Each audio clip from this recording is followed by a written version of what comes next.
Welcome to Car Shopping Questions and Answers. If you are car shopping now or in the next 6 months, I want you to type me in the comments.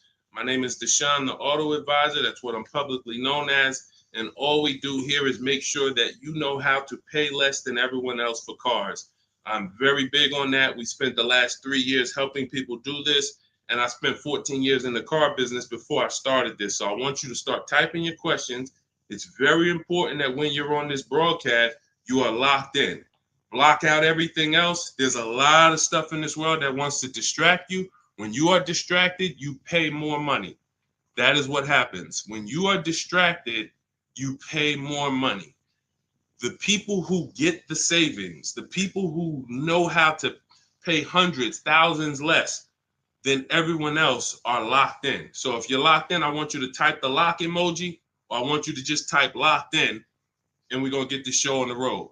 This entire broadcast is brought to you and sponsored by my new digital book. It's called Cars from Home, 7 Steps to Saving Time, Money, and Avoiding Dealerships. You can get a copy in your inbox immediately for 75% off for the next 30 minutes. When you visit the site, in my TikTok bio or in my Instagram bio, you'll see a button to activate the 75% off. You won't pay the $97.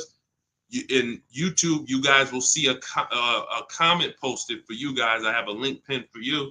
And if you're on Facebook, if you're watching, I have a link for you floating. You can click that and that'll activate your 75%. But it's only for 30 minutes and you'll have the entire blueprint of everything we're going to discuss today. So while you guys are typing your questions, start typing your questions. Start typing your questions. I want to talk to you about the process. Thank you, Kelly. Good to see you. The process that we use to get below market leases, new cars, and used cars. Now, I know that might sound foreign to you. The idea of having a car shopping process may sound foreign because you may be used to winging it. Oh, I just feel my way around it. I hope I do okay. That is not a recipe for success, and you're not going to accidentally get a below market price. It's just not going to happen. You don't accidentally pay less than everyone else. You don't do that by winging it. And what I want to show you is how you can do this without being a good negotiator.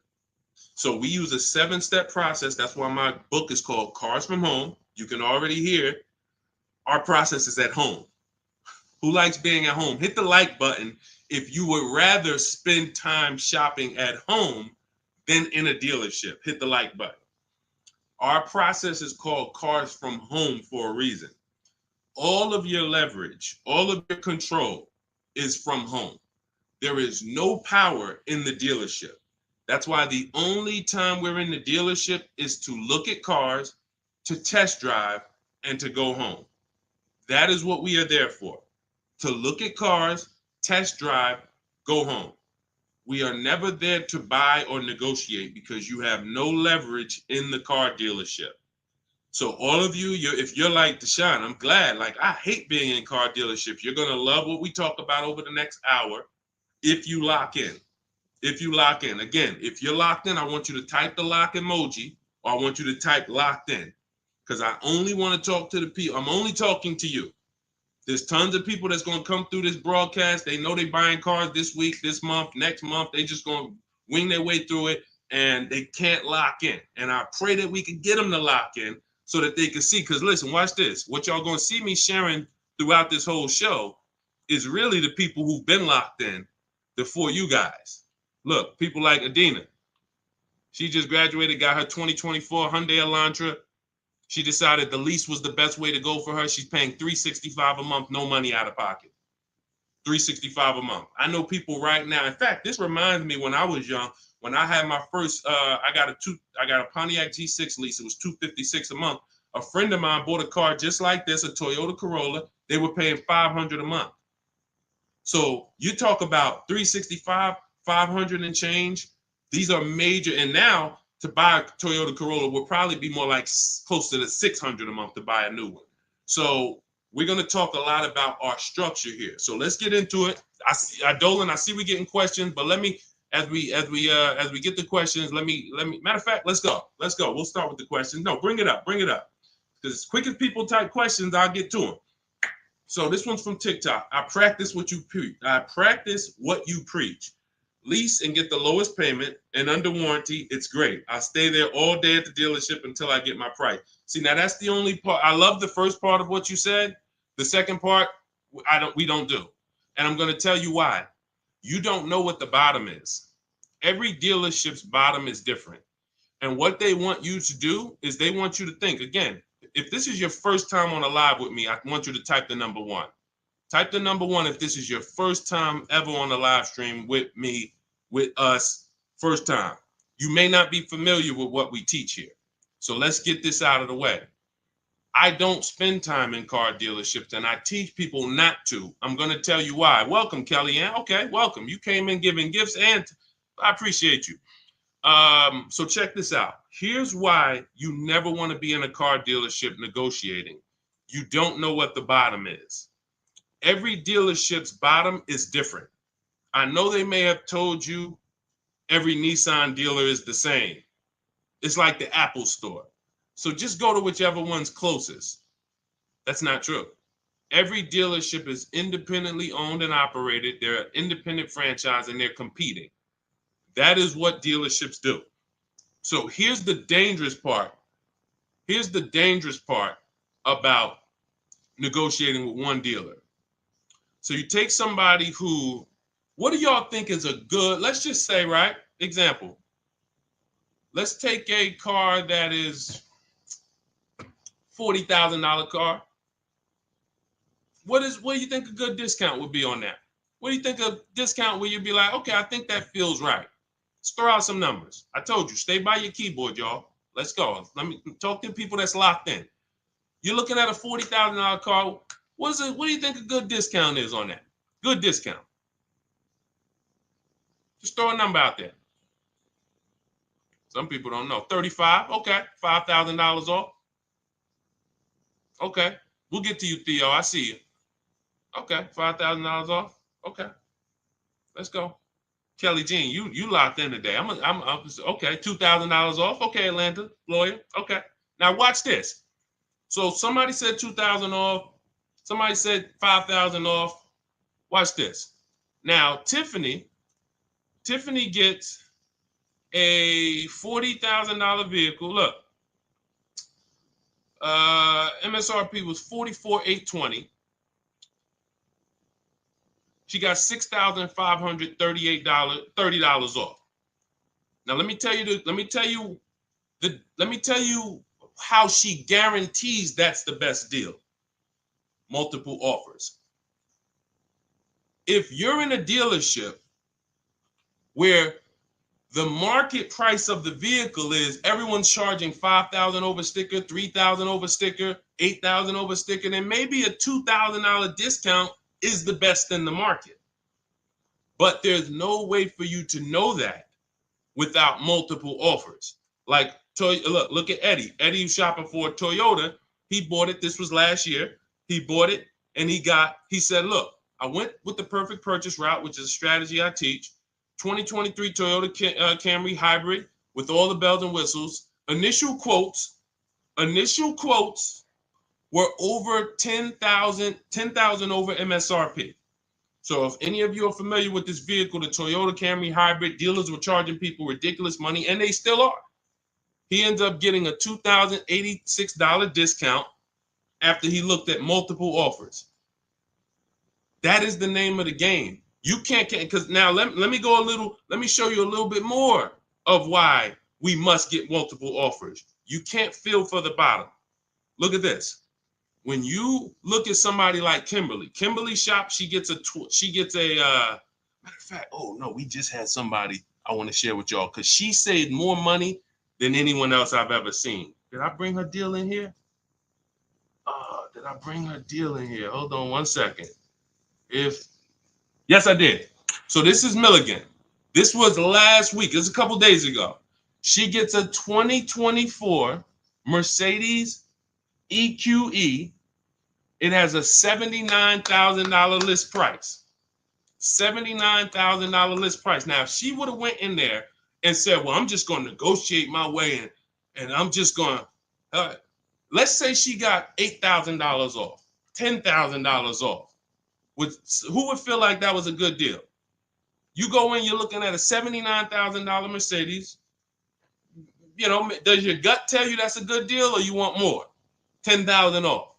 Let's say 15. 15 off. And is that a good deal? Come on, tap in with me, y'all. Talk to me. Talk to me. I want y'all to know, because we don't do. I want y'all to know that I'm conservative with what I'm about to tell you. But I need you to hammer this point into your head that negotiating with a dealer is a losing battle when you're negotiating in there. So all right. So Jimmy said yes. I see you. Kelly said yes. 15 grand sounds like a good discount. I would feel good about that. Milligan paid $56,000. If you're on YouTube and if you're on Instagram, you can see it on the screen. She sent me her paperwork. This is what I do. So this is literally, people send me their deals. People who I work with around the country, whether you have my book, whether you're in my program, people send me their deals all the time. She paid 50. She saved almost $30,000 on this vehicle. Brand new vehicle. So what does that tell you? Had you gone in there and agreed to a $15,000 discount, you would have left thinking you did okay, which is the point I want to make before we wrap this question up. The name of the game with car sales, and I did this for 14 years, is not that you win. It's to make you think you won. The name of the game with car sales is to make you think you won. It is a psychological game that when you're negotiating one-on-one with dealers, it's impossible for you to you can't win. So when you step outside and you start to sit back like we do and shop from home, and you learn how to look at the market the way I teach, the way you're going to learn, the more you tap in here, you will understand that your money and your leverage is at home, putting dealers against each other. Not going into one dealer and saying, okay, how much can you take off? Okay, who got that? Type $ if that point makes sense. You cannot feel for the bottom. You cannot say, oh, okay, that sounds good. 3,000 off. That sounds good. 10,000 off. That sounds good. 20,000 off. You can't say that on any vehicle. Now, sometimes your best discount in the market is 8,000. Sometimes your best discount is, like you saw Tiffany a little while ago, 6,000, 6,500. But the only way you can guarantee that that's the best offer in the market is to be at home looking at 5 to 7 offers. And in my book, I teach a strategy called the 25 to 5, where we connect with 25 dealers online, and it literally takes us 20 minutes. I have all email scripts that you send. There's no talking. We use this for new cars and leases. And literally, you will get 5 quotes. That 25 to 5 get you 5 to 7 written offers so that you can see what the market is. And you're going to be amazed to see that the best offer to the worst offer is so far apart. When you're looking at these 5 to 7 offers, you're going to be like, wow, how could these dealers be so different? Because 80% of them are overpriced. So when someone tells you, hey, Tiffany, that's my best offer. Hey, Taryn, that's my best offer. Barbara, Ken, my best offer. They may not be lying to you. That's their best offer. We need their competition's best offer. And that's how we make sure we guarantee the bottom price. If Milligan would have settled for $15,000 off, she would have left another $13,000 on the table. We can't leave that kind of money on the table. Okay? So yes, I love that you seem to understand about leasing, the person who shared this question, but what I don't love is being in dealerships negotiating. I do not do it. I don't teach to do it. We stay at home and we make people bid for our business. That is the game. Okay, all of this is inside my new digital book, guys. You can see it. It's called Cars from Home: 7 Steps to Saving Time, Money, and Avoiding Dealerships. And you can see, Josh, I have a support email everywhere. You can see it on my screen. Every time I do a live, I have a support email. When you purchase the book, literally on the thank you page, as soon as you pay, as soon as you get your 75% off, it literally says, screenshot this page. And it says, here's my support team's email, just in case you may have typed the email in wrong. And it says, click the link below to open up your book. So you can open it right there on the thank you page, save it to your phone or your computer, and I email you a copy. So DM me. If you don't see the support team email, we share it everywhere. We share it everywhere. I don't want to share it here live publicly, but DM me and we'll share it. We'll share it so you can have it. All right. Hey, Deshone, I drive 31,000 miles a year. Can I still get a lease driving that much? Theo, great question. So let's talk to high mileage drivers. If you drive more than 18,000 miles a year, I want you to type HM for high mileage. Now, here's what's important for you to understand. And what I love about the way you ask this question, Theo, is you're asking to understand. You're not asking with assuming an answer. So check this out. If you drive 18,000, all right, I see you high mileage drivers. If you drive 18, I see you Toussaint. You have to think about something other people don't. This is how vehicles normally lose value. This is what I call the unseen expense. You must understand this. This is what I call car buying 101, depreciation. So the people who don't understand leasing or who tell you not to lease, they don't understand depreciation. They say things like, well, I don't like to lease because I want to drive as much as I want to drive. Here's the thing. You pay for your usage whether you buy or lease. Give you an example. Let's say you buy a vehicle today for $40,000. What's that vehicle worth in 1 year, everybody? Let me ask you.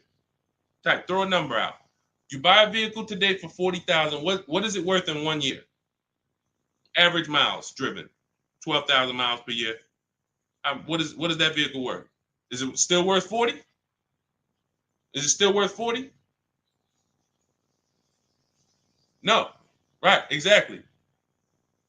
33. Let's go. Let's go. Shout out to the people that's not distracted. 33. Look.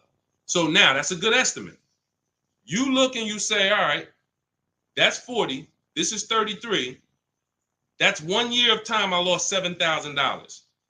Had nothing to do with the fact you bought the car. I thought you didn't pay for stuff if you bought it. I thought you could drive as much as you want when you bought it. So let's throw a curveball in for the high mileage driver, because this is the point we're making. What happens if you drive 20,000 miles? What's the car worth?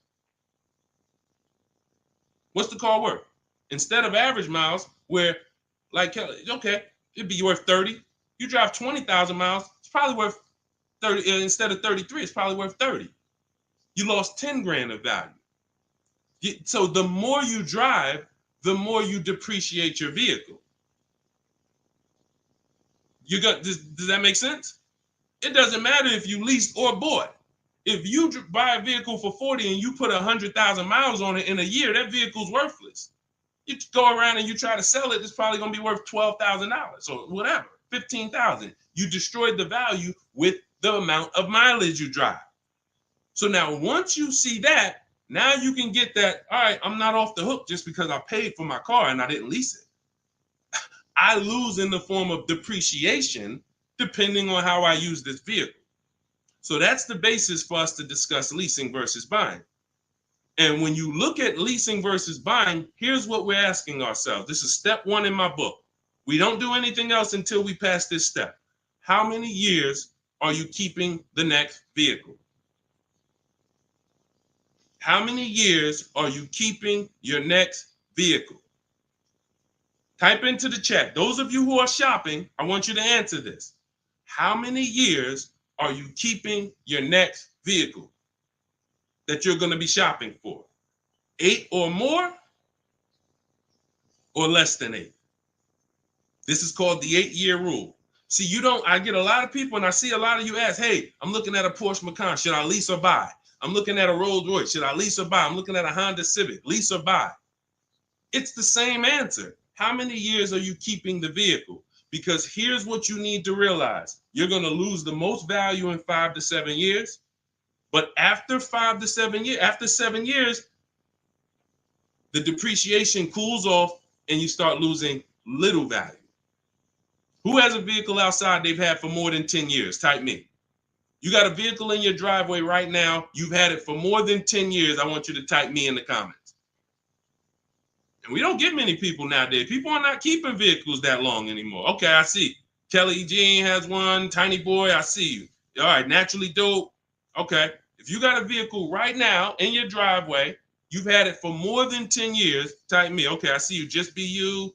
All right. All right. These are called long-term. Look, been 18 years next month, naturally dope. Now, here's what's beautiful about them. Their depreciation is like this. What does that mean? Whatever their vehicle is worth today is probably going to be worth the same thing next year. I see you, E. Valentine. That means you beat depreciation. See, there's only two ways to beat it. Long-term ownership like them, or with a below market lease. You cannot buy a vehicle, have it lose value for 5 to 7 years, turn around and replace it and think you won. That's just not the way it works. You bought it for 40, you traded it in, it was worth 15, and you thought you won. You lost $35,000 or $25,000 in that time period. Was there a way we could have gotten that car or a similar car and lost less than $25,000 in that time period? This is what we're trying to do when we're beating depreciation. So if you are a long-term person, those of you who said, yeah, hey, Jose got 10-year Cadillac, had it from 2011, perfect. If that's your plan, you don't think about leasing. But if your spouse says, I don't want to keep a car that long, I don't see myself keeping a car that long, then they shouldn't be thinking about purchasing because they're going to lose in depreciation. So now when you look at what a lease is you have an opportunity to overpay. There's 3 types of leases: market value, above market value, below market value. If you pay market value or above market value, you lost. You lost. Market value or below market value, you lost. If you're enjoying this on TikTok, can y'all just double tap the screen? Just start tapping the screen. You're going to see the likes run up, and y'all just keep running them up. And what that does is it lets TikTok know we talking business over here, bring more people. If you're enjoying it on Facebook and YouTube, can you hit the share button, tag a friend in here so we can help them protect their money? This is about below market lease deals because you've seen commercials that say, hey, you can lease this vehicle for this, $5,000 down plus tax. Those are above market lease values or market value. When you see lease deals that look like this, and this is why I show you people who came before you. Danielle, $44,000 Audi, 2024, no money down, $550 a month. No money down, $44,000 Audi. You guys know, some of you know, every $5,000 on a loan is about $100 per month. So to buy that $44,000 Audi with no money down, we always shop our deals with no money down. And once you embrace what I'm telling you, you'll be shopping with no money down only. That doesn't mean we don't put money down, but we always shop all our deals, purchases, leases, used cars with no money down. Because when you start putting money down, it confuses you. Unless you're really, really good at math. If you're really great at math, then it won't. But if you're not great at math and you start putting money down, it's going to confuse you because you really don't know the deal you're getting. You only are focused on what is that monthly payment. So that's why we shop with no money down. But to buy this same vehicle with no money down for a $44,000 vehicle, that's a $900 payment on a 5-year loan. That's a $900 payment, $800 payment on a 6-year loan. She's paying $550 below market lease. Look at Kimberly. She saved 20 grand on her Maserati, below market lease, an $86,000 vehicle, $950 a month. $86,000 vehicle, $950 a month. Charles on his Palisade. Some of you have a Palisade. It's $48,000 vehicle. 48, almost $50,000 vehicle. That's $1,000 a month to buy. All day long, 5-year loan. And some of you, if you're like Deshone, well, I got a $50,000 vehicle and it wasn't $1,000. That means you took a long loan. So we don't do that here. We don't take 8-year loans. We just don't do it. It's the same reason we don't take 40-year mortgages. We have boundaries here that tell us this is too expensive for us. So anyone can get you in a car. You could go buy a Bentley. They give you a 190-month loan. You'll be able to afford it. That don't mean it was a good deal. So we cap our loans at 672 months. We will not go longer than that. That is the longest loan we take. So you look at what this would have cost Charles. Hyundai Palisade, $48,000. That's $1,000 a month payment. What is he paying? $597. And you got people like Zafrina who just killed it. Look, $65,000 Jeep Grand Cherokee, $579 a month. That's a 0.88% lease. These are below market leases. So when you're shopping for a below market lease, you are beating depreciation. Had they bought any of these vehicles, the vehicles would have depreciated way more than the small monthly payments they're paying to drive these vehicles. And then we look at Jen. Jen got an 18,000 mile a year lease. She bumped hers up to 18,000. Started out at 512 on her Honda CRV. Bumped it up to 18,000. Look, she went from 12,000 miles per year to 18,000 miles per year. It was literally 40 something dollars more per month, $50 more per month. So some of you see people and you're like, oh, they blame the lease for their mistakes. Oh, I didn't get enough mileage, so I ain't leasing again. The problem was you didn't get the mileage you needed because you let pennies stop you from actually having a good lease experience. Instead, you saw the payment for 12 and they said, well, if you want 15, it's $25 more per month. And you said, all right, well, give me the 12. Now you have a bad lease experience. You have a penalty because you didn't get the mileage you needed. That wasn't a smart thing to do. But blaming the lease is an even worse thing to do. So we always get the mileage we need. So Theo, when we look at now that you understand depreciation, you understand you buy a vehicle, you're killing the value. You're driving 31,000 miles per year. But if you bump your lease up, and I want you to shop for your leases with 12,000 miles, no money down, only first month's payment, taxes and fees in the payment. You get multiple offers. You need to get at least 5 to 7 offers. You could do it manually. You want to call around? You could do that. I do it, and I teach in my book. We do it without talking. Literally everything we do is email. We don't talk to car salesmen. And I'm a former car salesman. So trust me, when I tell you my system is you don't talk to car salesmen, it's better for them and you. When you go pick up your cars from the way we teach, the car sales people are thanking you. They're like, man, this was one of the quickest, easiest deals I ever made. You knew what you wanted. You sent me an inquiry. You gave me enough information to make the deal. We did it in 20, 30 minutes. This was great. I would never develop a system that would make car sales people work hard. It's easy. They love what we do. But at the same time, you got to find the right dealers. And you got to understand, all right, I have to shop with 12,000 miles per year first, and then let me get my best offers. You know, we teach something called the 1.5% rule. We divide the monthly payment into the MSRP. In my book, I have a calculator that does this for you. So literally, when you get my book, 75% off in my TikTok bio, 30 minutes, Instagram bio, 30 minutes, YouTube comments, Facebook comments, you see the link floating. You got 30 minutes to get the book for 75% off, so you won't pay $97. In there, I have calculated, you put your lease quotes into, and it literally spits out which one is the best, and it spits out counter offers that we email back to them.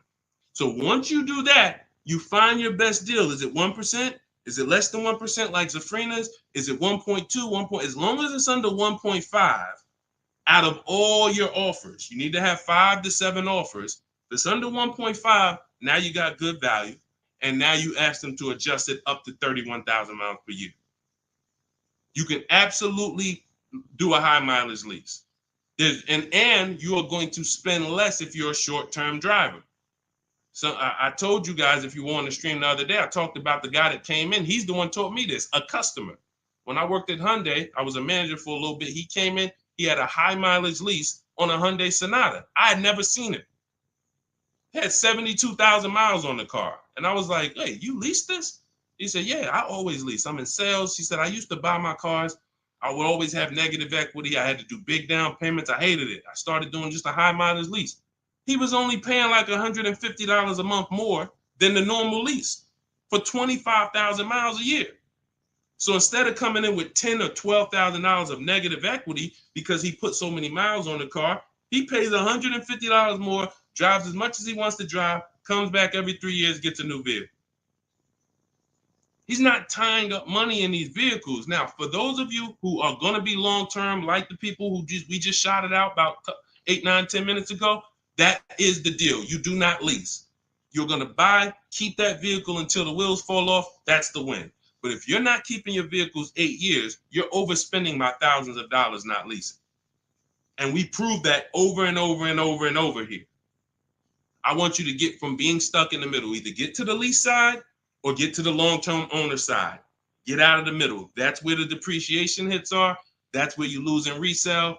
That's where you overspend by thousands, and I need you out of there. Okay, that's a great question, Theo. Great question. Go ahead, Dolan. Let's shoot the next one in. Keep typing your questions, y'all. Could y'all keep tapping the screen on TikTok and keep running the likes up? Every time you hear something you like, either hit the like button or the share button. If you're like, man, you know what? Because at the end of the day, look, it's only a couple people that help us move this mission forward. I appreciate it. There's a couple. I love the people who tap in, but I really appreciate the people who share, tell their friends. I see you. Okay? I see you, and I appreciate it. Let's go.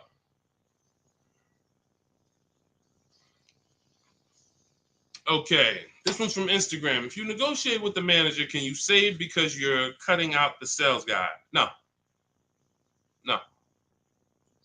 When you negotiate with a manager, I'm just trying. If I didn't have my way of doing it totally online by email, then I would be calling sales managers, and I'd only be dealing with sales managers. I'd be talking to at least 5. I'd be talking to as many sales managers as necessary to get 5 offers. And this is only for new cars and leases. The process for used cars is entirely different. We haven't had a question about that yet, so I'm not going to go into detail with it. But the process for shopping for used cars is totally different because that's based on marketplaces. But when we are talking and we're shopping for new cars and leases, we're only dealing with, I would only deal with managers if I wasn't doing it by email. But yeah, that's not going to help you save. What's going to help you save is getting multiple offers and seeing who's the best offer. Seeing which the first thing we want to decide when we look at a car. I was at the gym today and one of my friends showed me, hey, D, man, I'm looking at this car right here. This Lexus dealer had it on their showroom floor. I said it's 100 of them in the country. See, you fall in love with that one. And you seem to think, that's the only car out here like this, and whatever I can negotiate with them is great, man. 100 of those cars are around the country. 100, maybe 30 of them are within 100 miles of you. My mission and your mission is to find which dealer is going to sell that car for the lowest price. That's the mission. It's very simple, and it's very simple when you're doing it from home. Very simple. We don't negotiate with one car. They're cookie cutter. I don't care if you're looking at the rarest Bentley. There's still a couple of them in the country. Because the more, when a dealer can make you think we're the only ones with this car, they can charge you what they want to charge you. And you're going to say things that are going to be like, charge me more. What does that mean? Oh, man, I ain't seen this one before. Okay, ching, cash register. You say stuff, See, I'm a former car salesman, and thank God he's put me here to do good in this world. And he's given me a heart to help people, and I just never had the heart to take advantage of people. I know the business like the back of my hand. I've been a manager at Ray Katina. We had to run our own deals. Most car salespeople have no idea what I'm talking about. Me and my friend, we were just talking about this because the places we worked at, we had a different standard. We had to know the numbers. We ran the program. Ray Katina didn't have finance managers. A car salesman who just runs back and forth, no disrespect, but you don't know what we're talking about here. You say, all right, get the customer, go get the numbers. Get the customers, go get the numbers. You won't get that. But at the end of the day, that is like this. When I tell you that when you start putting dealers against each other, it's the only way for you to prove to yourself what I'm telling you is true. I can show you people all day long. I can show you Jen. I can show you Rosalie. I can show you these people ain't me. These people wasn't in the car business for 14 years. Ansley, look, got his car in 2 days. Look, he said, I started the process Saturday, made the deal Monday. Got him a 2024 QX60 Lux, $58,000 vehicle, $554 a month at home. At home. He wasn't in the dealership for 12 hours to get this ridiculous price. I can show you this all day long, but until you see that the name of the game is putting dealers against each other, and when you see how much you're going to save, you'll never go back to the old way. You'll never go back to the old way that you were programmed to shop. You weren't taught to shop that way. You were programmed to shop that way. Nobody taught you to shop like that. It just was like, oh, I guess I'm going to go get a car. Let me go into the dealership. No one told you to do that. It's an indoctrination process. So you got to get the mindset first. Biggest thing. That's why that's why there's a couple things that I do to let you know it's mindset first. Without the mindset, you can't get what we're talking about. Unlearn, relearn. That means you got to unlearn what you were taught. You got to unlearn what you do. If it's not working, unlearn it. You can't relearn it until you dump the old stuff. Cars from home. That's the mindset. That's the mindset. Anytime you're spending more than a couple minutes in the dealership, you got to ask yourself, I'm definitely not doing cars from home. This doesn't feel like cars from home. If you're home more, then you should be feeling like, okay, this is cars from home. And all of this is in my, if you like, guys, you don't want to remember all of this, you just want the step-by-step blueprint, that is my new digital book. It's 5-star rated. You can Google it. It's called Cars from Home, 7 Steps to Saving Time, Money, and Avoiding Dealerships. You can get your copy for 75% off in my TikTok bio, my Instagram bio, the YouTube comments, or the Facebook comments for the next 30 minutes. After 30 minutes, price goes back up to $97. And it is worth every penny at $97. People saving $5, $10, $15, $20,000, never spending more than 30 minutes in the dealership. They pay $97 all day. We sold tons of books for $97, but $24 is better. So go ahead, Dolan, shoot the next one up. All right. This one's CPB013. Is the online price the lowest they will go on a used car? All right, so this is a good question. Is the online price the lowest they will go on a used car? If I've narrowed it down and I see a car that is priced lower than everything else on a used car, now we're talking about my multiple marketplace strategy, because this is how we look for used cars. We're looking at all the marketplaces. Everywhere there are used cars at, we're looking at them. Cars.com, Carfax, Car Gurus, Auto Trader, CarMax, Carvana, Driveway, eBay Motors. 8 marketplaces. We open these up, we start our accounts. Once we narrow it down based on title, service records, accident history. We cannot, hold on.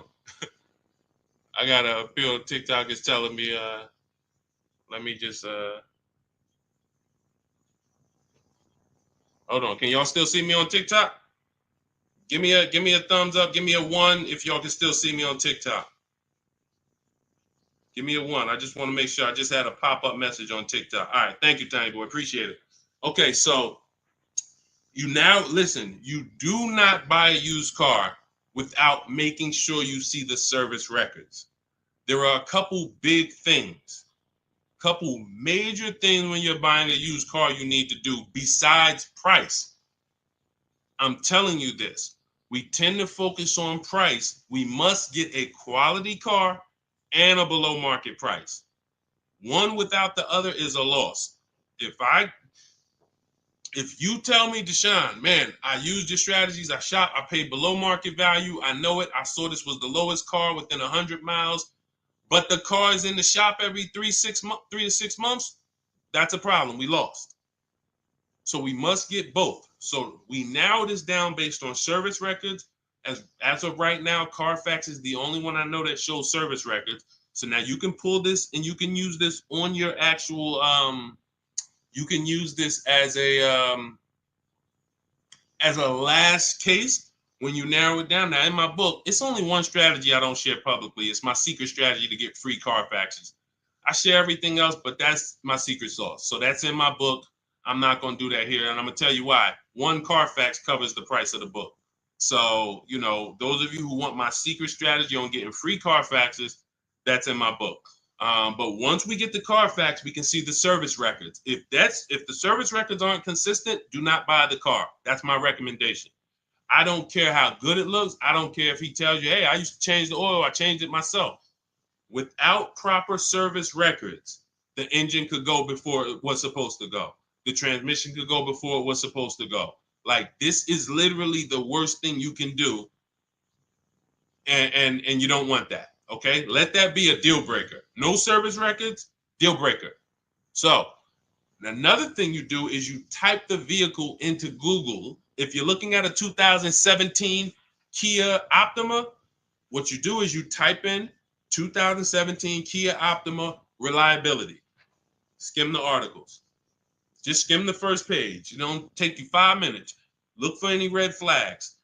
Owners report electric issues. This vehicle has less than average reliability.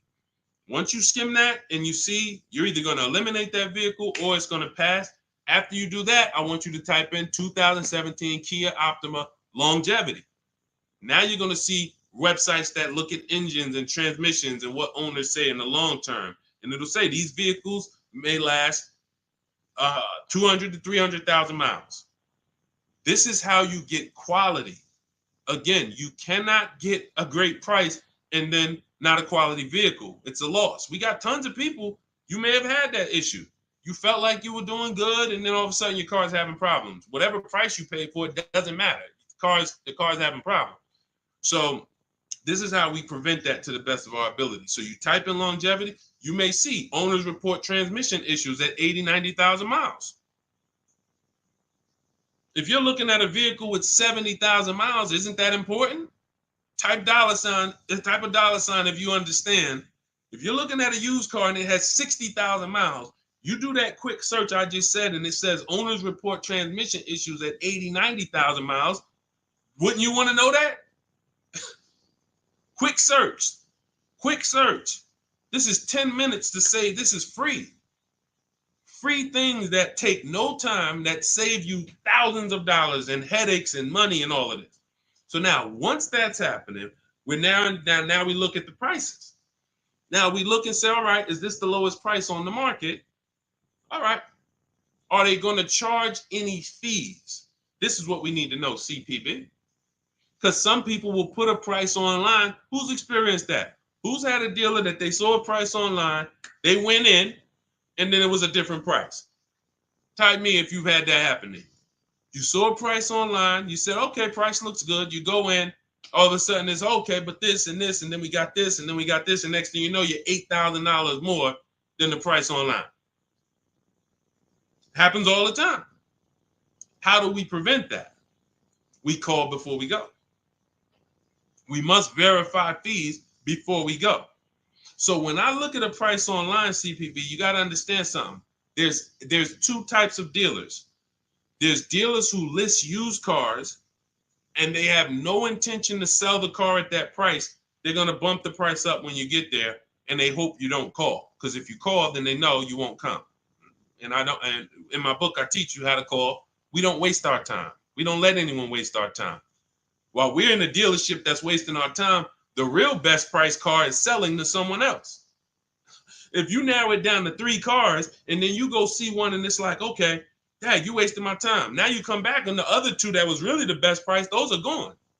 Because the best price cars don't last long. So we can't afford to let anyone waste our time. So now the goal is to see, can I get money off, but not here. We don't do that until we get there. Because a lot of times when we shop for used cars, we're getting notifications of every car that pops up. A lot of times we get cars that no one even knows hit the market yet. Soon as they hit the market, because I teach you how to know the market, you literally know the car there before anyone. You verify fees, you're there, you test drive it, you lock the car up. You can't call those dealers and be like, hey, could you take another $1,000, $2,000 off?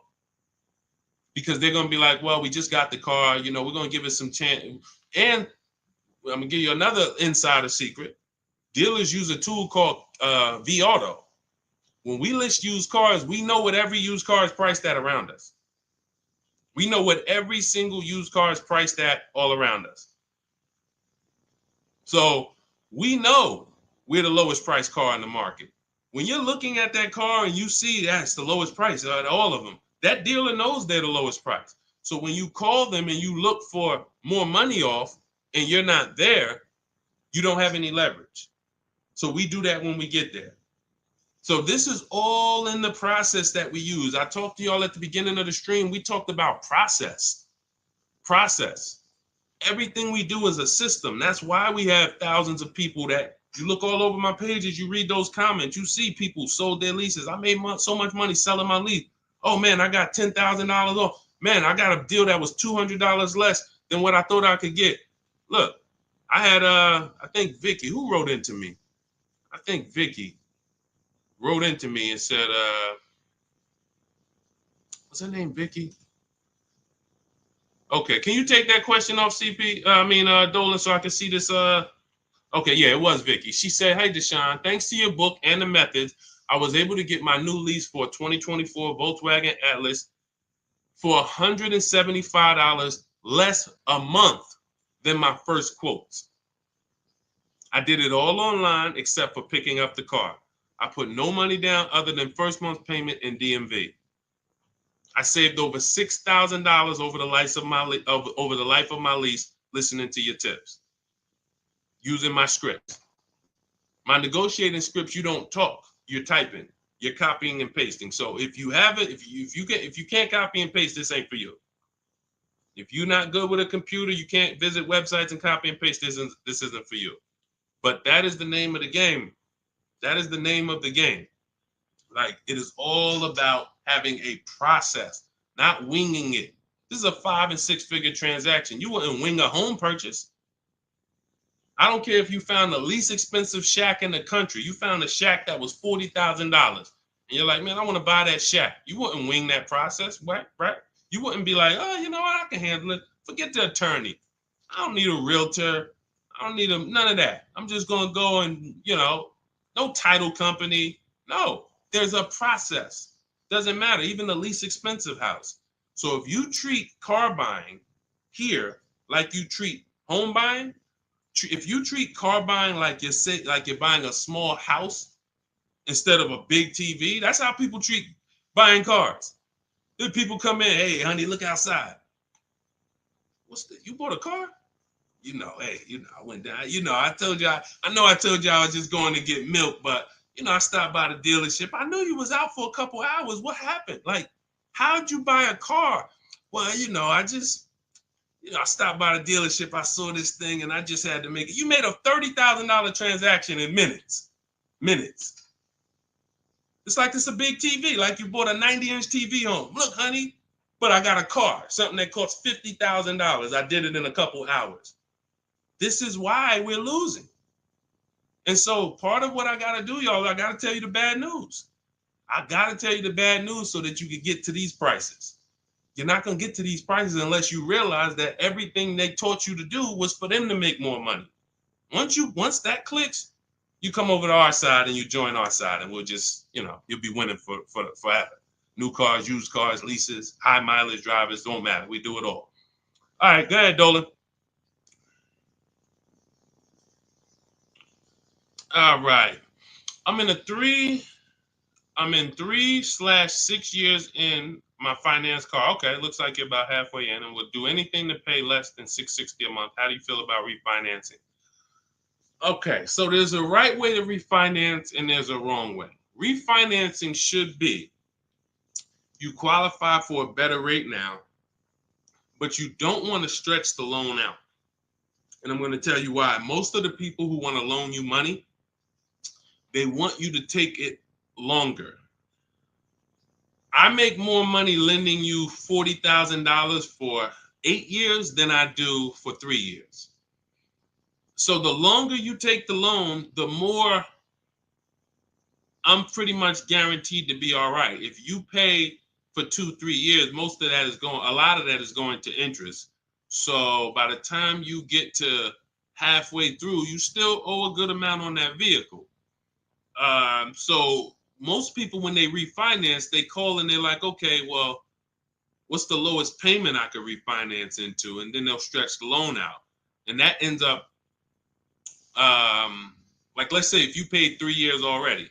Now you go in and you say, all right, well, what can I refinance to? They say, well, we could get you the $375 a month. We give you a new 6-year loan.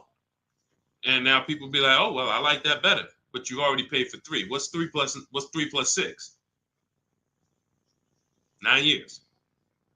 No one's taking, there's no smart person on here that would sign a 9-year loan. But that's the problem. So here's what I would do. You're already, all right. Another thing about refinancing, it's for people who want to keep their cars. We said this earlier. The people who are keeping their cars want to actually pay them off and keep them until they, forever. or at least until they know that the depreciation is over. And that's really not even that, because once the depreciation, once you get here, you buy your car here, by the time it gets here, you paid it off. Now you don't want to get rid of it, because now this is where you've reached what I call the reward stage. This is where it's like, man, my car is not really losing that much value. Now let me keep this thing and really get my money out of it. You don't want to flip the car as soon as the depreciation has really settled. You don't.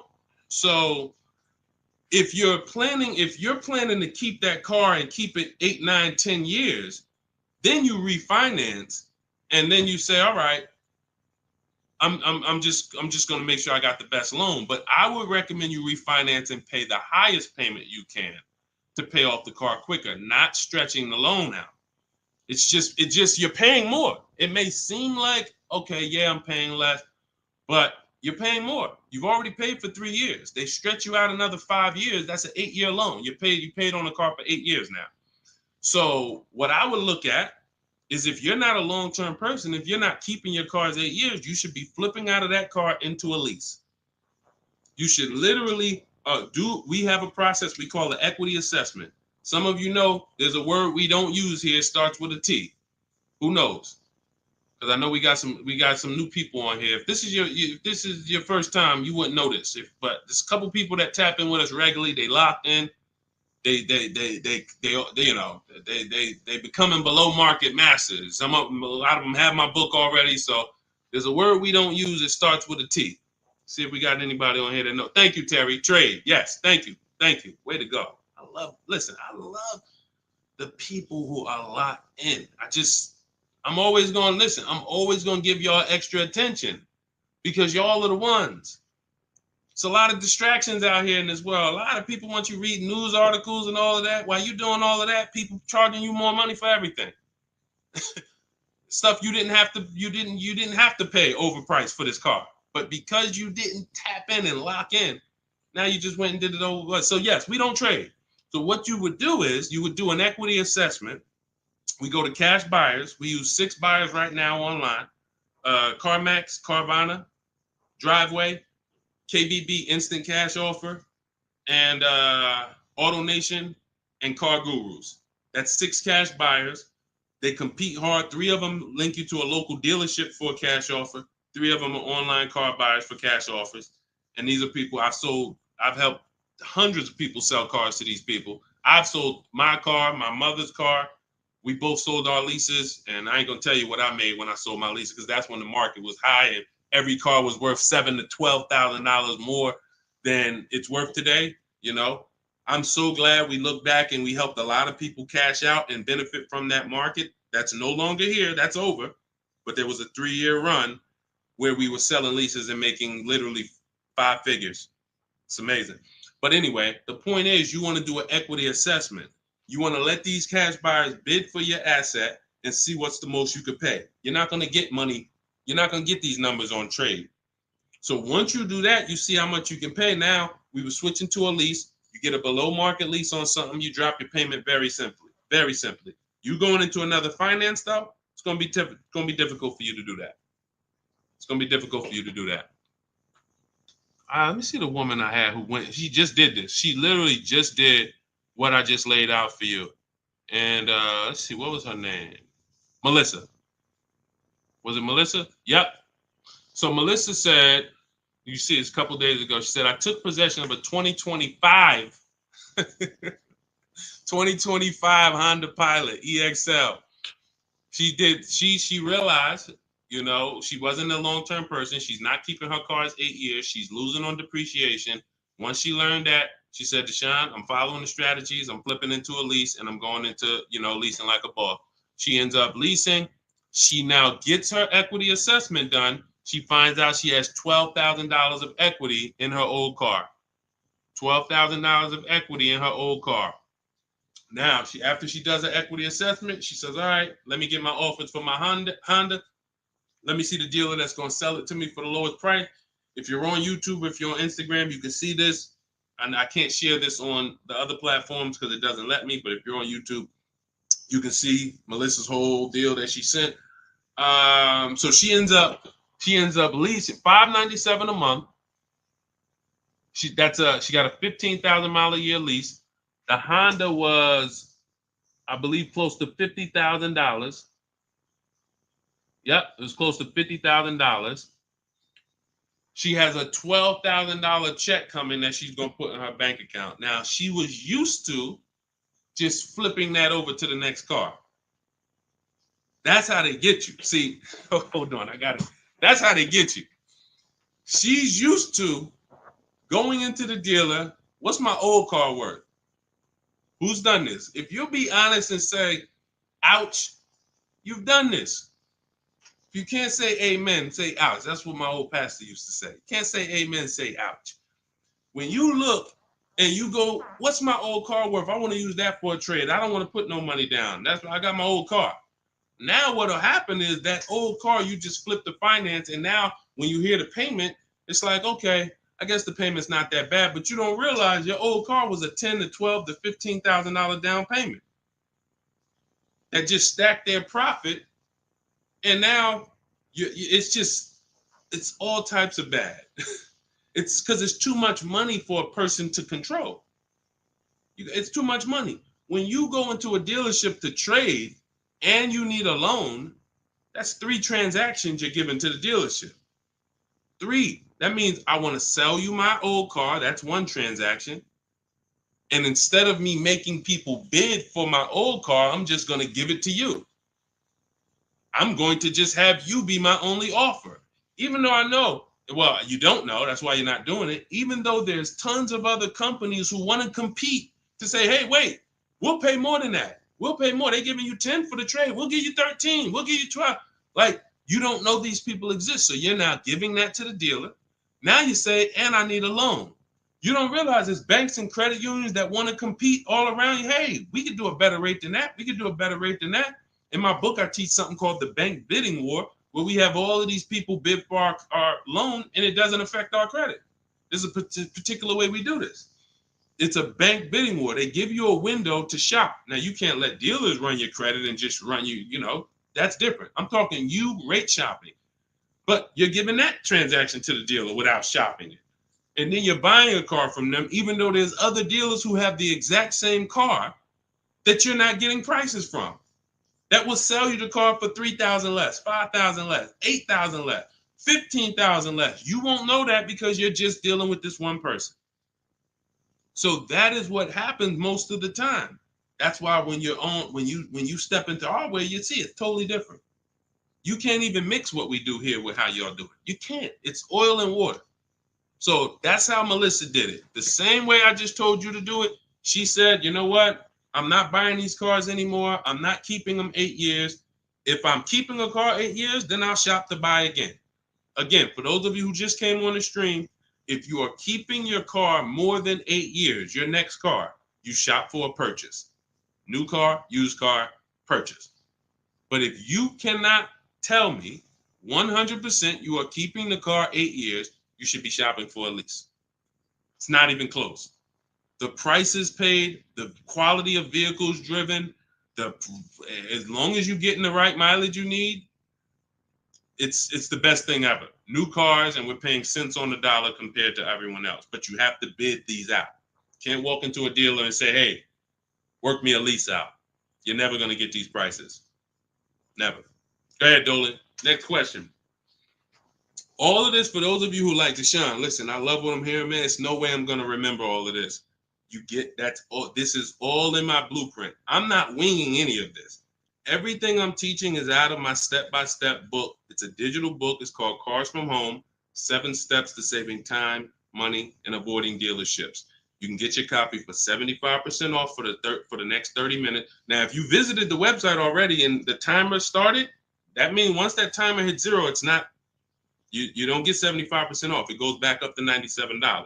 So you won't get the $24 price. But if you get there before the timer hits 0, in my TikTok bio, in my Instagram bio, you can get your 75% off. It'll be in your inbox before we even end the stream. It'll be in your inbox in 5 minutes.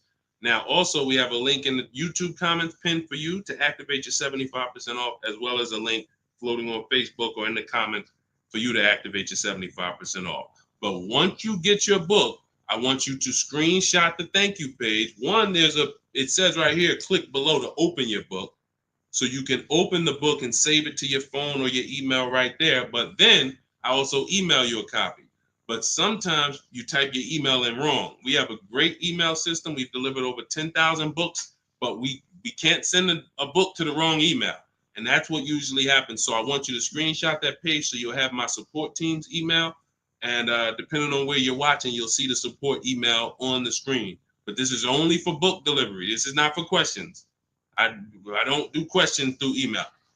All right. Jimmy, thanks. Just got the book. Can't wait to read and learn how to get a great deal on my next car.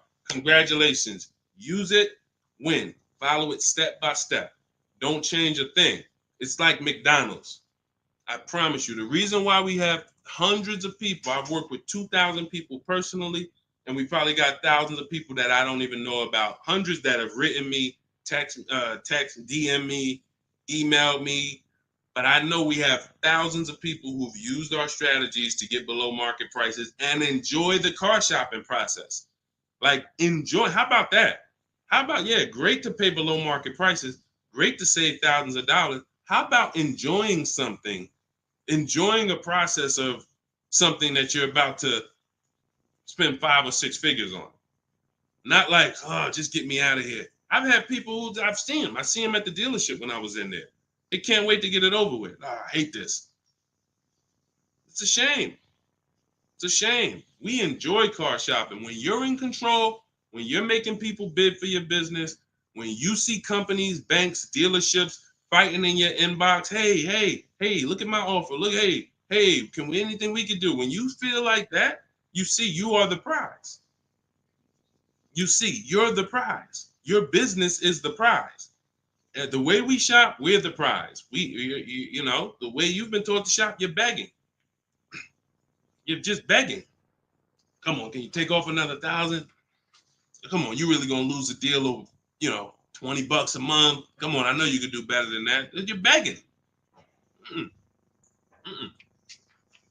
Yeah, congratulations, Jimmy. Keep me posted and make sure you email me your deal when you get it. I can't wait to see it. Go ahead, Dolan. Got a time for a couple more. All right, let's get through as many as we can. Let's go. Just be you. What's average credit score you need for a good lease with no down payment? I would say I like to see people around 670, 660. Depends on the vehicle you're shopping for. Now, there's some vehicles that won't let you be their first lease. If you've never had a car loan, you need to have a car loan. Mercedes was big on that. They wanted you to have a car loan or lease prior to them. But usually a 680 can get you approved tier 1 for most vehicles that I've seen. Now, it's not all about credit score. It is. I have something in my book I call, it's called, leasing and credit. And what I tell you is it's about profile. It's more about profile than just score. Profile is like nothing gets you approved for a lease like a paid car. If you paid on time for a car you have now, even with a 640 score, if they look at you and see, wait, well, she's never missed a payment on her car in the last 5 years. There's a good chance you're going to get approved because that weighs heavy, But if you don't have a car or a paid off car, then you want to have a higher score, 680, 690, 680 I usually see. And again, it depends on the vehicle, but most vehicles that I've seen with a 680, solid profile, good income, you don't have to make a lot, they need to see that you can afford the vehicle. That's just fine. Yeah, that's just fine. And look, if you're not ready to get a lease yet, then you should be setting yourself up to get a lease. You should be setting yourself up. No, thank you, baby. You should be setting yourself up to get a lease. What does that mean? If you don't have the credit to lease right now, the last thing you want to do is go get let me tell you what people do. Can't sacrifice. Can't sacrifice. You don't have the credit, but you want to drive the nice vehicle. So you're going to go out and you're going to spend 20, 25, 30 and say, hey, what could you get me to on that? Now you go out and you're paying $800 a month. Now, you're already slightly shaky in your payment history. That's a problem because you're biting off a big payment. You're typically going to overpay for that car, and the interest alone is going to be an overpayment. Not to mention the price of the car you pay. So you're getting charged more for interest, which is normal. But without shopping strategies, now you go and you overpay for the car. So you might overpay for the car, and now you got a 25% interest rate. You're burying yourself. So now you look up and you say, okay, next car, am I any closer to leasing? Not if you missed a payment on that. One late payment on that, no, you jacked yourself up. So what I teach people to do is, when you don't have the credit, get something very inexpensive. Get something that you can get, the least expensive car that you can get a loan on. Get a car that was like a Hyundai Elantra or, Toyota Corolla, something small. That was the smallest car you could get, because the smaller car you get, that means you could get it pre-owned and it won't be that expensive. Like, all right, a Hyundai Elantra is $24,000 brand new. That means I could get, if I wanted to spend 10 grand on one, I should be able to get one that's like 7 years old, 8 years old. It's only 24,000 new. I shouldn't have to, but if I'm looking at a car that was 50,000 brand new and I want to spend 10 grand, then, I'm going to get a 10-year-old one with 100,000 miles. So we want to get the least expensive car, the smallest car, no frills car, just to have a payment history. Build that payment history, $250 a month, pay them, work on your credit. Now in 18 months, you go and you flip to a lease. 18 months, 2 years, you go and pull up in a brand new car. The people going to look and say, oh, man, I ain't realized, man, I saw you pull up in that old thing, and I was like, man, what's she doing driving that? But you ain't know, this is a plan. This is a strategy. I'm not going to go and bite off a expensive car. What I need to, I need the nicest car, knowing that my credit isn't there yet. I'm going to sacrifice now for 2 years, get a car with a low payment, make sure it's reliable. I call this a smart car. It stands for saving money at the right time. And then in 2 years, I'm flipping into a brand new lease because I worked my plan. But that's a plan. How many people I saw with bad credit driving Dodge Chargers? I look at what they paying and it's like, yo, dog, this is a horrible deal. Why'd you do this? You couldn't just sacrifice. You already make the money. You could have bought a less expensive car, fixed your credit, and in 2 years you've been driving a new Dodge Charger with, leasing it. Like these are the things that I tell people with bad credit, because it's a real financial, you need a plan. You need a plan. So good question though, just be you. All right, go ahead, Dolan. Send one more in. Let's go. Everybody getting value. If you're getting value out of the stream, type dollar signs. Type dollar signs. This is what we do over here. I see y'all running the likes up on TikTok. Shout out to everybody tapping the screen. Appreciate y'all. Queen Daphne, I was leasing for 20 years and I bought this last car. I have 76,000 miles on it in 4 years. Now I want to get a new one. See, you're a lease person. So you shouldn't, you're a lease person. You should be leasing, getting yourself, if you have in 4 years, 76,000 miles, that's about, it's probably about 18,000 miles a year. Look, here's the thing. Look at Jen. If you didn't see Queen Daphne, I shared Jen's deal earlier. Look at Jen.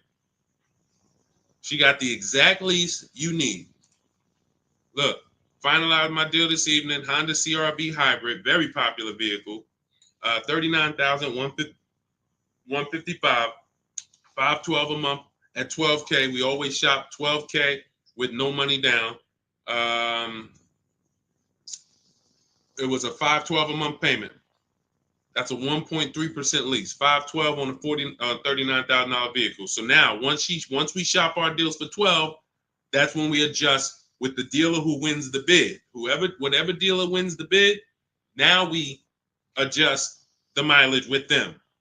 We customize it with them. So she said, okay, she told the dealer she wanted 18,000 miles per year. It went from 512 to 563 a month. That's it. Literally. $50 more a month. And she's driving 18,000 miles per year. $50 more. That's what people don't do. They take the 12, $50 more a month times 36, that's $1,800. $1,800. $1,800 over a 3-year period.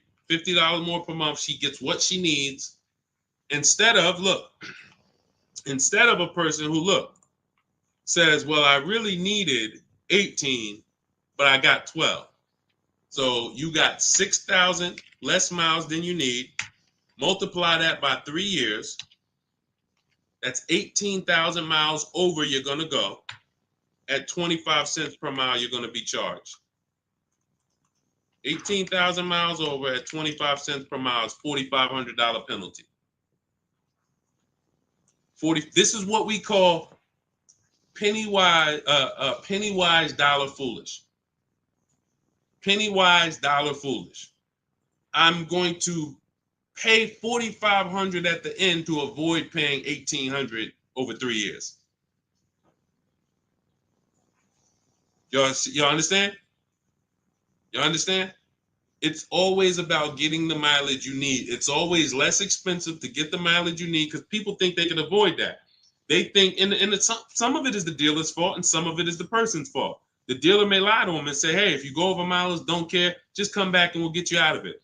They're just rolling that $4,500 penalty over to the next car and burying it and stretching it out. That doesn't go away. You cannot, because you know why the dealer has no control over this? Because the dealer has nothing to do with that. It's the bank's vehicle. The bank is expecting you to bring back the vehicle with the mileage you said. So when you bring it back and it has 18,000 more miles, you owe the bank. The dealership is out of it. The day you buy the vehicle, that paperwork signed, the check gets cut, dealership gets paid, dealership's out of it. They have nothing to do with the car anymore. It's between you and the bank. That's the bank's car. That's why when you drop off a lease, you pay a disposition fee to get the money, to get that car back to the bank where it belongs. The dealer has to transport it to the bank. It's their car.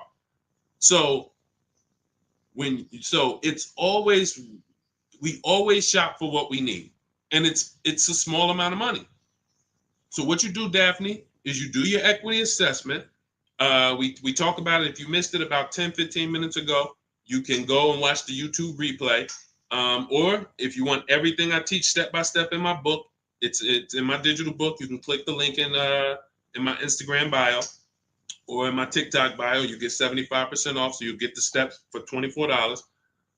As long as you get there before the 30-minute timer goes to zero. But what you do is you do your equity assessment to find out the most money a company will pay you for your current car. See if you have equity or do you have negative equity. And once you do that, now you move into shopping for your replacement lease. And it's simple. You separate those two transactions and you'll be just fine. And it's very, very simple. But I wouldn't, unless you're keeping your car 8 years, don't do this. And this happens a lot. People who love leasing, enjoy leasing, and then all of a sudden you buy something and it's like, nah, you know what? I really want to get back to leasing. That happens. I did it. And I broke my own rule. And here's the thing. When you break your own rule, y'all see, because I'm about to replace this truck, because I thought I was going to keep it 8 years. This is why you have to know. When I bought this pre-owned Infiniti truck, I got a great price on it. Saved 42% off the original price. That's another thing we do with used car. We must know what the original price was to know if it's a really good deal. We didn't go into detail on that in this show, but that's a big deal. You cannot. How do you know you're getting a good price on a used car if you don't know what it was originally priced? What equipment it was, what packages it had in it, what was the original list price, and what's the asking price? That's how we calculate discount. I call that the true value discount. That's in my book. So, but when I got it, I got a great deal on it. Now, when I look at the money that I paid over 3 years, once I get this new lease, you're going to see that I could have just gotten the lease. I could have just gotten the lease when you compare a used car, great deal on a used car, to a lease, they're about the same money coming out your house over a 6-year period. If you got one vehicle and you kept it for 6 years versus 2 leases, it's going to be about the same money on 2 pre-owned cars. Now, comparing a new purchase to a below market lease, totally different money. thousands more for the new purchase, thousands more. We've already hit on that throughout the stream. But what I'm going to show y'all when I do this is the amount of money that I put into the car over 3 years, over the almost 2 years I've had it. I could have just leased a brand new car for the same amount. So it's not that I overpaid, but what I could have been driving had my structure been right. And again, that's why the 8-year rule is so important. If you can't guarantee you're keeping the vehicle 8 years, you should not buy it. You should be shopping for a lease. That's the name of the game. It's not even a question. We continue to prove that over and over and over again. So anybody, if you just jumped on, you can watch the YouTube replay. You can see all the lease deals that we shared. Again, the message is get from one side, get out of the middle. Get out of the middle. You either want to be on the shopping for below market lease side, or you're a long-term buyer keeping your cars more than 8 years. Everyone who's buying their cars and trading them in, or buying them, paying them off, and then trading them in, you're losing the most money because you're on this depreciation curve. Again, we're just recapping what we covered in the show so far. This is how you're losing value, and then as soon as you get to the bottom where it's starting to cool off, you replace your car and you go do this all over again. So you need to get to one side. You either want to be shopping over here for below market leases, or you're keeping your cars long enough to beat depreciation, like the people we talked about earlier in the show who said they had cars for 12 years, 10 years, 15 years, 18 years. That's the name of the game.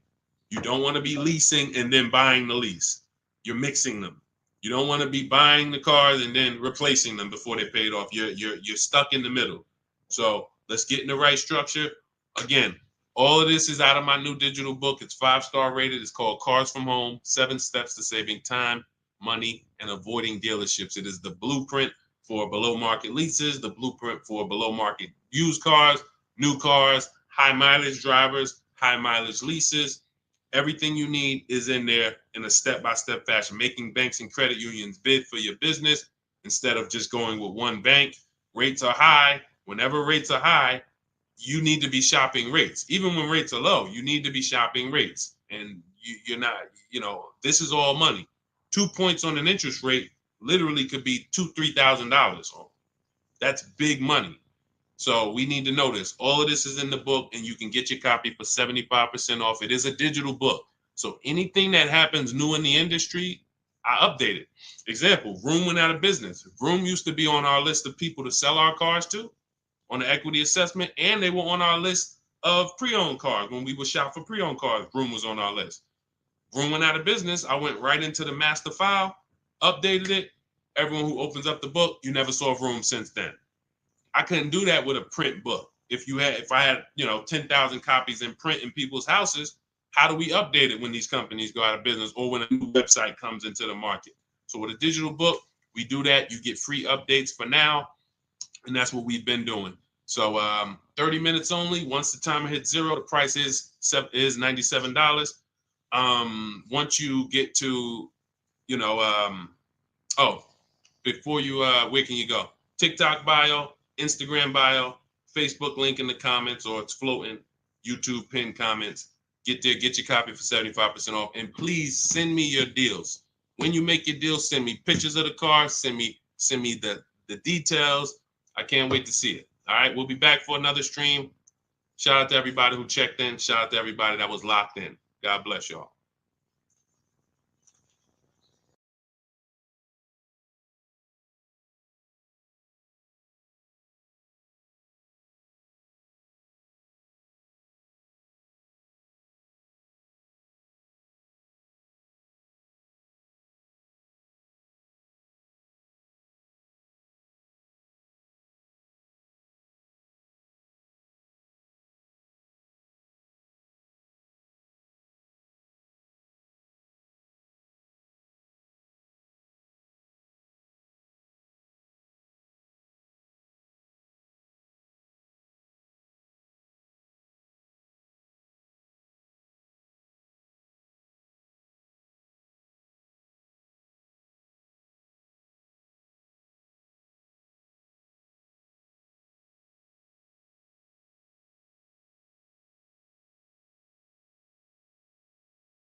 Welcome to Car Shopping Questions and Answers. I am your host, publicly known as Deshone the Auto Advisor.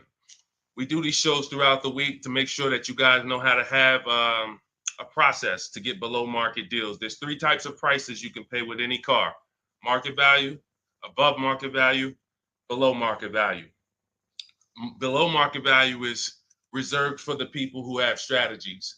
It's not for the negotiators. Great negotiators pay market value all the time. They never know it. The only way to guarantee below market deals is to master the art of putting dealers against each other, looking at multiple offers. That is how you guarantee below market deals from home. So everything we're going to be talking about today is something we call the cars from home mindset. You do not need to spend more than 30 minutes in a car dealership to pay below market price. What you need to do is learn how to make dealers compete for your business so that you can stop begging for discounts. So you'll see this in a whole different way. We got a couple questions already that came from TikTok. So we'll get to those. You guys can start typing your questions. We have Dolan in the background. He's moderating and he's going to bring in as many questions as we could get through in the next hour. So we're going to try to go as fast as we can. Let's get the show on the road. Everything you're about to learn is going to be out of my new digital book. It's called Cars from Home, 7 Steps to Saving Time, Money, and Avoiding Dealerships. And as part of our welcome offer, you can get a copy for 75% off. It's normally $97 and it's worth every penny. You can Google it. You can see it's 5-star rated reviews, but I want to make you a special welcome offer to get your copy at 75% off. You can get it in my TikTok bio and my Instagram bio. Just click the link and it'll activate that 75% off. And for those of you watching on Facebook, you'll see a link floating. And for those of you on YouTube, we have a link pinned in the comments for you. So, but that's only for 30 minutes. Once that countdown hits 0, the price does go back up to $97. So even if you miss it, you want to get your copy. It'll be everything we're talking about. Okay, Dolan, let's get going. You can put the first question in. This one's Angie B. How are you? So I just got pre-approved for $30,000 from Nissan. Should I ask about the interest rate and loan? Yes, you should. We don't usually, in fact, we never get pre-approved from a car dealership. Nissan is, I was at the gym earlier and somebody said, hey, I went into my Lexus dealer and, I said, you own a Lexus dealer? He said, well, what do you mean? I said, you said it was your Lexus dealer. You said, I went to my Lexus dealer. I said, that dealer is independently owned and it's for profit. It's not for you. These people are not your friends. He said, no, you're right. He said, they are nice though. I said, well, you make more money when you smile while you're taking someone's money. So there's people who make tons of money, they never smile. But if you smile, you'll make even more money. The point is to understand that someone who has an interest in making money on you should never be your only offer. Never. Because you don't know how much they've built in for themselves. So when you get this pre-approval offer, the best thing for you to do is to, all right, there's some smart people on here that know this. They know this particular part. You separate your car purchase from your loan. You can't mix these two things.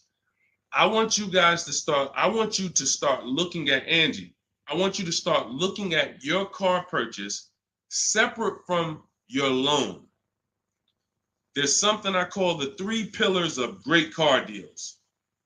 3 pillars. And if y'all are on break or something, or you should have a pen taking notes, unless you're gonna watch this replay, because we're gonna cover a lot of stuff in the next hour. 3 pillars of great car deals. You must get a great deal in each pillar to actually get a great deal. First pillar, who I buy my car from.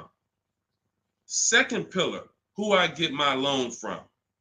Third pillar, who I sell my old car to. Those are 3 independent transactions.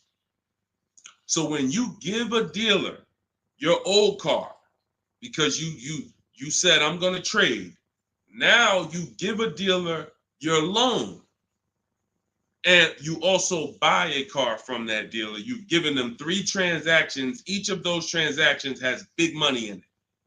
How do we know each one of those transactions have big money in it? Well, I spent 14 years in the car business, 5 years Mercedes, 5 years General Motors. That's how I know. But how you can know is to look at the fact that there are companies that only want to lend you money to buy cars, and they want to fight for your business. There's banks and credit unions out there. They don't sell cars. They sell money.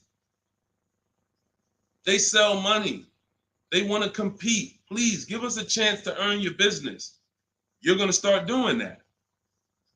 There's companies out there, Driveway, Carvana, Kelly's Blue Book Instant Cash Offer, AutoNation, CarMax, Car Gurus, 6 offers. There's companies that buy cars. They pay cash. This isn't Facebook Marketplace. The only way we used to get more money for our old cars than we could get from a dealer is we had to sell it privately. Y'all remember that? Remember that? If you wanted to make 2,000 or 3,000 extra than the dealer was going to give you, you had to sell your car privately. These 6 companies that I just named are going to pay you more than any dealer is going to pay you to trade. So what you got to understand, academic weapon, and people like you who are asking these questions, you got to understand that there's 3 parts to a car transaction. The ones I just broke down, that's if you have a trade. But now, how do you make sure that you get a great deal in each one of the pillars? It's simple. Bids. It's simple. Bids. All you have to do is embrace that. As long as I get bids, it's impossible for me to overpay. This is great for the people who's not a good negotiator. Let's be honest here. If you're not a good negotiator, type not me. You're just not good at it, or you just don't like it. Just type not me. Or me. It doesn't matter. Just something to tap in. Be honest. I see you, academic. Okay. Anyone who's just not, and here's what I know, because I'm taught this in sales. Only 15% of the population is. Only 15% of the population is comfortable with conflict. Hey, Terry, thanks for being honest. This is how we're going to win, being honest. So when you look and say, well, if I'm not a good negotiator, how do I get below market prices? It comes back to bid. So everything I'm teaching you is based on a bidding system. What you should be doing, Angie, is I'm gonna teach you something I call the bank bidding war. This is in my new book. So when you get your copy of the book, you'll see the entire bank bidding war blueprint. I tell you how to do this step by step. The credit bureaus, dealers don't want you to know this, so pay attention. Everyone hit the share button. Shout out to the sharers. I need everyone who shares to hit the share button. If you're on YouTube, hit the like button. Hit the like button, because we're about to drop something on you that I know you've never heard. Pretty much everything you're going to hear you've never heard. But let's go deep on this bank bidding war. The credit bureaus allow you to have multiple lenders access your credit within a certain period of time. And as long as you let them all access it in that period of time, it's going to have the same effect on your credit score as one hard inquiry. So if one hard inquiry on your credit would have lowered your score 9 points, you can have 20 and it'll lower your score the same 9 points. So obviously, if we could have one and we're going to take a 9-point hit, or we could have 20, what's better? With one person competing for our business or 20?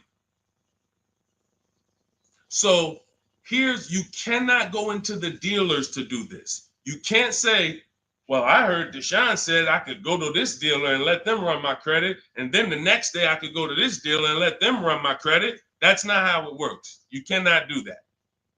What you will do is you will make your deal for your car. First thing you're going to do, Angie, in the bank bidding war process is let's see, are there any special interest rates in the market? That's always step one. The bank bidding war is 3 rounds. Step one is, are there any special interest rates for the car I'm looking at? Are they running 0%? Are they running 1.9%? Anything that I know a bank or credit union can't beat at all. It's a subvented rate. It's like a rebate on a finance. It's the company saying we want to move a lot of these cars. Let's give the people low interest, no interest. Now, once I check that off, there's no special rates. Now we're moving to the next step, which is shopping for our car.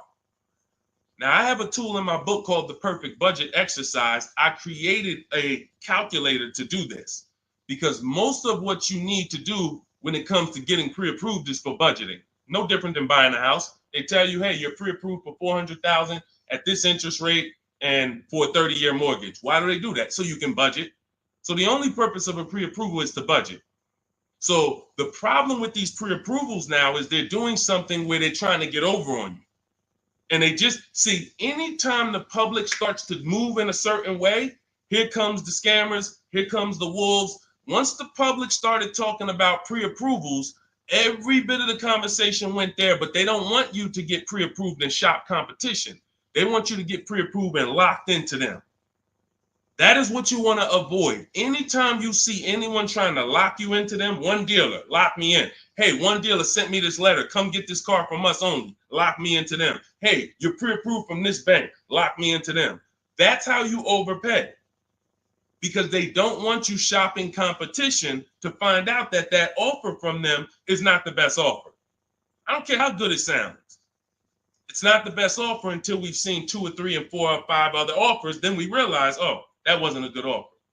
So when they're doing these restricted pre-approvals, where first of all, they want to ding your credit with a hard pull. We don't like that. Second of all, they want to give you, they don't give you a rate, an interest, they give you a term, but there's an expiration date on it. Who's seen that? Who's seen that? Your pre-approval is only good for 30 days. Now, you done already hit my credit with a hard pull. Now I'm out here shopping, and I'm shopping with my back against the wall, and I have pressure not from the dealer that I'm buying from. I got pressure from the bank that wants to loan me money. Hurry up and find a car. If you don't find a car in 30 days, you got to come back and we got to hit your credit again. So what are you going to do when you're out there shopping and looking and you know your pre-approval expires in 2 days? You mess around and take something that you wouldn't have taken if you didn't have that deadline. So this is not what you want to do. This is not what you want to do. Hold on one second. Hold on. And I asked the people before when we did another stream, I said, hey, do you guys want me to do these quick skim over answers so we could get 20 questions answered in an hour, or do y'all want me to go deep on these subjects? And everybody said go deep on it. We like that. So that's the consensus. We don't do fluff answers here. This is car buying. This isn't, buying a pair of shoes. We go deep on answers. So we stay away from these because those were the games. These are the games these lenders are playing now. They don't want us shopping them. They don't want us shopping their competition. They're making a ton of money on interest, charging 7, 8, 9% interest, 10% interest to people who aren't shopping their competitors. We don't do that. What we're doing is we are going to, once we see that there's no special interest rate, we move into shopping for our vehicle. Now we're getting bids. Once we find the best offer on our vehicle, new car, used car, we lock it up with a deposit. We never take on the spot delivery. Type a $sign if you understand. Type a $sign if you've ever taken on the spot delivery from a car. You went in, signed the paperwork, same day, took it home. Type a $sign if you've done that. We don't want to do that anymore. I'm going to tell you why. On a finance, you don't have an opportunity to shop rates. You got to shop rates. From now on, you will be shopping rates. You're going to have 5, 10, 15 lenders compete to see who's going to give me the best rate. Because if I pay 7% on a $30,000 loan, but I could have got 5.29%. That's probably $1,500. That's probably, and we never go back and refinance. We just end up with a higher rate than we could have gotten. We wonder, we hope, hey, dang, I wonder if I got the best rate. This is what's going to eliminate that. So you're going to put the deposit down. Hey, I'll call you tomorrow. I'm going to go shop my lenders. And here's what we do that no one is teaching. We always let the dealer see if they can beat the rate. We do not only strictly go with our lenders. We don't have enough lenders to do that. If we had 20, 30, 40, 50 lenders that we were shopping, we got like, I show you how to reach out to about 5 in my book, but the dealer might have another 12, 13, 15. So we want all of these people competing. That way we guarantee we got the best rate. So what I want you doing, Angie, is I want you to not focus on one dealer's offer, one Nissan offer. No, that means nothing. You want to learn to separate your transactions. We've talked about the 3 pillars. You're going to bid each one out. And the best part about bidding is you can do it all online. You can do it all from home. 90% of what I'm telling you, 90% of how we buy cars and the people you're going to see, I'll introduce you to over the next hour. You see a lot of people who've learned from me. It's from home. That's why my entire process is called Cars from Home. The book is called Cars from Home. It's a digital book. It'll be in your inbox in 5 minutes, but you got to get there before the 30-minute timer goes down to get you 75% off. It's normally a $97 book, worth every penny. But for the next 30 minutes, if you haven't visited yet, you can get your copy for 75% off. Go to my TikTok bio, the Instagram bio. Don't miss it. You can come back to the broadcast. We'll be here. YouTube, we have a comment pin for you. On Facebook, you guys can see the link floating. Get your 75% off. That way you have all of this stuff step by step for the rest of your life. And when things update, I update the book. So that's another reason I love a digital book, because things happen, things change, new websites come out, boom, I go right in, boom, boom, update it. I don't charge you. Hey, you bought my book 18 months ago, but here's version 2. Send another $32 to, no, I want people to win. If you want to win, you're going to win with me. That's it. I'm not looking to nickel and dime people. That book should be $500, but at the end of the day, I want people to win. We want to make it accessible for everybody. Go ahead, Dolan, shoot the next one in. Skinner, good to see you, my man. Always checking in. Always good when I see you. What's going on? Let me get this book. Go ahead, Angie. Use it and win. Use it and win. All right. What's up, Yo? Good to see you. How can I get your people to help me out? I'm trying to purchase a vehicle in the next 2 weeks. We have a Shop with Deshone program. It's been out. I shop with people all around the country. So I always say, get in where you fit in. Some people are do-it-yourself people. Anyone who's a do-it-yourself person, we have the master blueprint. It's step-by-step. There's different paths. So you're not reading a book on leasing, buying new cars, used cars, high mileage driving strategy. You're not reading all of that and then trying to see what I do. There's paths. I basically have it like the warp zone. If y'all ever played Mario, if you're on a lease path, I have links in the book to keep you on the lease path. You're not reading used car stuff if you're leasing. It's going to confuse you. So, but that's do it yourself. That's the blueprint. Some people are like, okay, I want to do it with you, Deshone. Can we work together? How can? Yeah, we have that too. And we have to. So I put the information out. There's no excuse. There's no excuse for you 2 years from now being on my live and saying, hey, I'm still trying to figure out the car buying process. There's no excuse. You got a 14-year veteran here who nobody in the industry can control me because I don't work for a dealership. So I tell you everything that I do to buy cars below market value, lease cars below market value.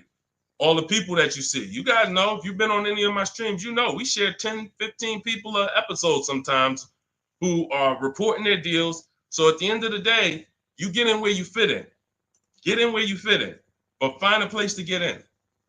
I don't care if you watch all my free videos on social media. Now, once you get my book or you work with me, you can stop watching those videos. There's no point in you watching my videos warning people when you're inside with me and you got my blueprints. So it's just about getting where you fit in. That's all. Go ahead, Dolan. All that information was Shop with Deshone. That's all in my bio. That's all in, any of my bios too. So what are the 6 companies to sell your car to? Great question.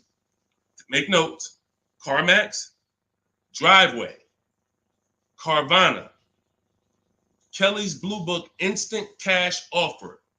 Do not use the Kelly Blue Book algorithm site where you just put your year, make, model in, boom. Your vehicle's worth $18,000. Do not use that. That is worthless. The only thing that matters is cash offers. That's all that matters. These are people who literally, they either send an inspector to see the car, or you go to a local spot, have the car inspected, they go and they cut you a check. Like it's like that.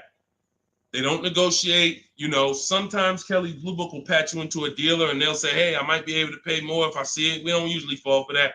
We want strictly, hey, there's no used car manager in this world in this country who can't put a number on a car sight unseen. Like literally seeing it, that car is worth about this. That's what they do all day long. Look at cars in auction, make offers, make offers, make offers. So all of this stuff can be done online. And these are the people who pay more than, see, you're not going to, once you use this process, you're getting bids. Remember that. So if you're like, hey, I'm looking for a 2019 Honda Accord, I'm going to show you how to see the entire market. Because the problem is, there's another guy at the gym, because people know me locally, a couple people know what I do, and they'll come up to me, hey, I'm looking at this car. I'm like, look, I don't do this. I don't do this. I don't care how close you are to me. Like, I don't do this anymore. But, you get the same information. We've laid out the path. But he showed me, I just saw this car, though. I was looking at it. I said, there's probably 50 of those cars within 100 miles.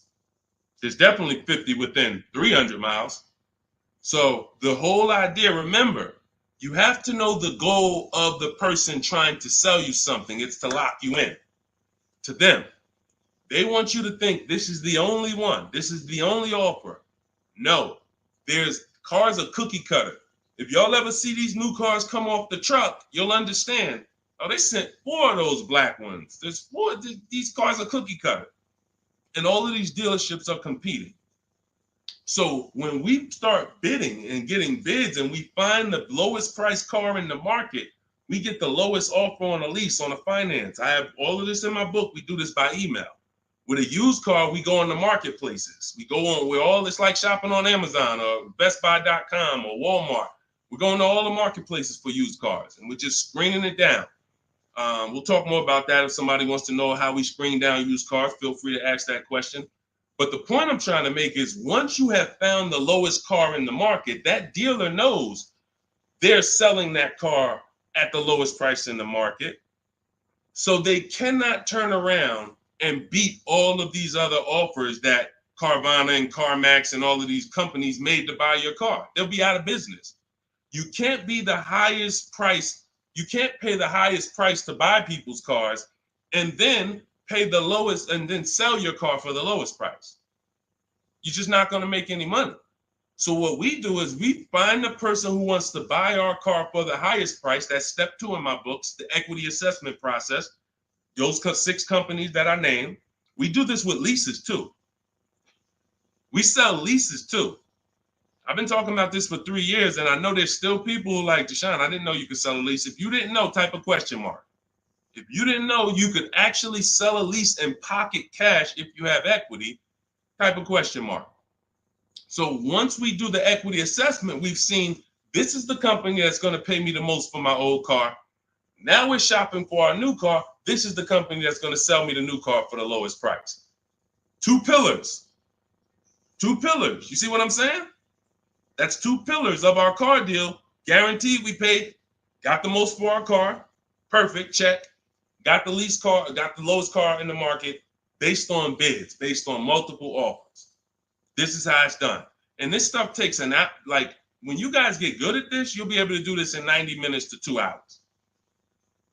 90 minutes to 2 hours. I can get any car I want below market value. I'm going to pay less than everyone else. It won't take me more than 90 minutes. You'll get there. In the beginning, 2.5 hours it's going to take you to go through. You're going to be fumbling. You're going to be overthinking. And once you just get to trust in the process, you'll see, okay, this is a 90-minute process. Now, I don't want you rushing your shopping. It's a big point before we go to the next question. Too many of you are rushing your shopping. That's why you're ending up with cars you don't like in 3 months. We don't rush that. We don't let anyone rush us into making a decision on the car we want. Step 4 in my book, in my process, I call it shopping, not buying. You're going to enjoy shopping the way we shop because no one pressures us.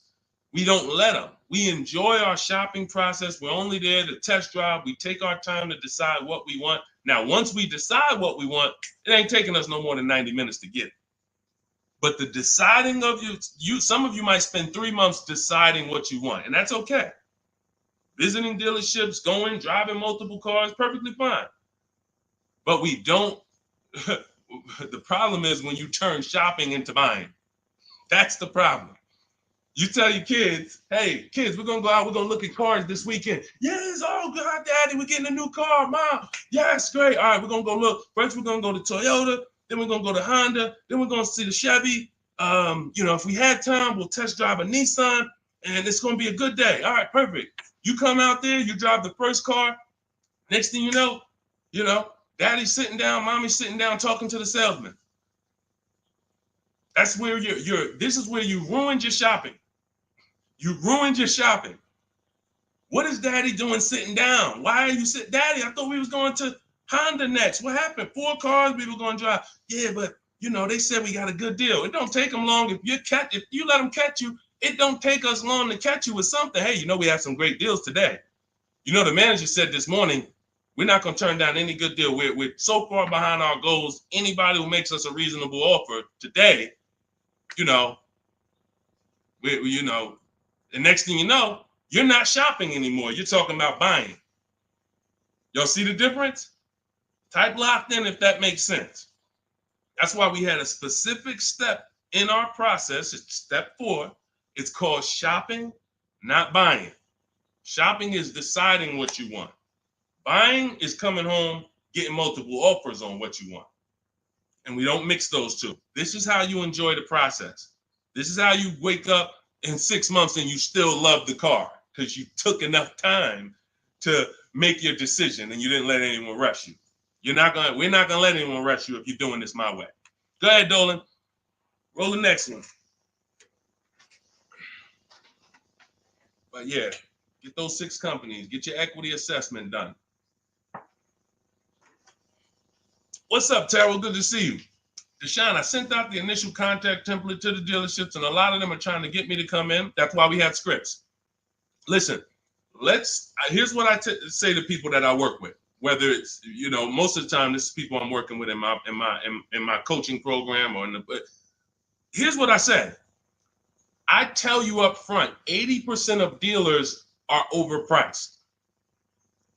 80% of dealers are here to make the process difficult because the more difficult they make the process, the more money they make.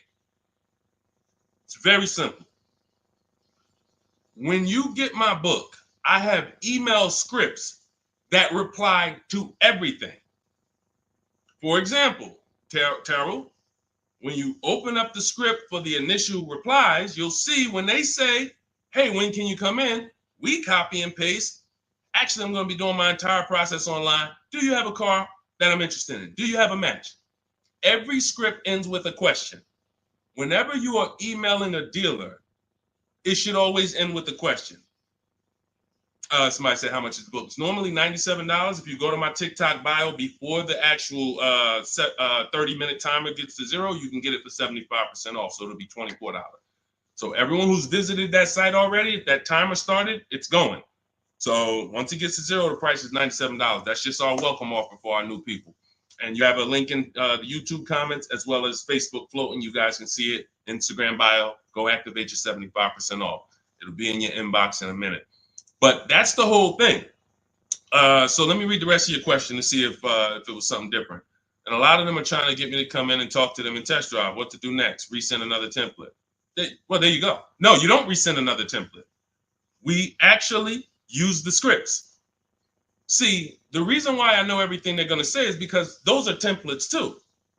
When you guys get these emails, who gets the emails from dealerships? Hey, Jane, we love your 2016 Kia Sorento. We have a customer looking for that. My used car manager just said he needs that vehicle. Who's gotten that? Who's gotten those emails? Type me. Type me if you gotten it. Hey, I can get you out of good news. We looked at your 2021 Honda, and turns out we can get you in a new one for around the same price. When can you come in? Or when can we have a conversation? Right? Thank you, Dion Skinner. Okay, look, how do we know? How do I know you all are getting those? Because we sent them from the dealership. We sent them from the dealership. Listen, if you're not tagging your best friend into this broadcast, you're being a little selfish, because your best friend's out there right now and they need a car and they about to go and overpay. So tag your best friend into this. Hit the share button and share with your best friend. This is what happens. Those are all templates. There's a software we would use, Mastermind, Momentum. What it does is it just searches the whole database and it sends out templates to these people. If we send out 1,000 emails, 100 are going to reply. It's going to lead to this many appointments. Those are all templates. That's not custom stuff. Those letters aren't, oh, they took the time to send me a letter. So it was easy for me to prepare the counter scripts because I know everything they're going to say. When can you come in? Can we have a phone call? You know, it'd be a lot easier. All the stuff is there. That's why there's 3 different sets of scripts in my book. And there's no other book that does this. Quite honestly, there's never been a book that I've seen that actually has links to videos, actually has links to documents with scripts that you copy and paste. That's why I said, when I tell you the book should be $500, it should be. And then it would be, I'm only going to sell it to the people who really, really value their money. And they would. And they'd be like, Deshone, this was an expensive book, but I tell you what, this book saved me more money than probably any book I ever bought. But again, that's not God's plan. God said, listen, make it affordable, son. The people who are going to get it, they don't have no excuse. They have no excuse now. If the book was $500, you could, man, I really would get the book, but I don't want to lose $500. Book's $24 if you get there before the timer. So the point is, Terrell, use the scripts, follow the process, realize it's a new process for you, but everything's accounted for. Everything in the process is accounted for. Just use your scripts. Everything they say, copy and paste, and keep the conversation moving on your terms. And don't try to turn an 80% dealer to a 20% dealer. They're not going to be that. They're doing what they're supposed to do. Let them eliminate themselves. Usually, if a dealer's going to make it hard, there's a reason. God, we use a strategy for leases and new cars called the 25 to 5. We connect with 25 dealers online in 20 minutes. Then we send this initial contact template that Terrell sent. That's going to give us 25 dealers' inventories we're shopping from. So we never have to worry about, hey, you know, I don't really have that car, but maybe I could get it. You're shopping with one dealer, you're shopping from one inventory. Whatever they got, that's all we got. No, we're shopping from 25 dealers' inventory. So now out of the 25, we're looking to get 5 to 7 quotes, 5 to 7 offers. You're going to see they're going to be $150 a month to $200 a month apart, minimum. That's just how it is. And that's when you prove to yourself, holy crap, I see how different these dealers are. It's not close. It's not like, hey, I got 5 offers. This one was $605. This one was $590. This one was $580. This one was $570. Heck no. This one was $620. This one was $550. This one was $475. This one was $450. That's how far apart they are. The 80% make big money, big, huge commissions. Like, it ain't like, so the 20% are the people who we want to find and do business with. These are the people that compete. They want to beat their competition. We find them and we buy from them. Great question. Thank you, Terrell. Good to see you. Next question, Dolan. Oh, man, good question. And that's very common. Again, very common. It's a new process. All right, I said that's the same question. Same question, Dolan.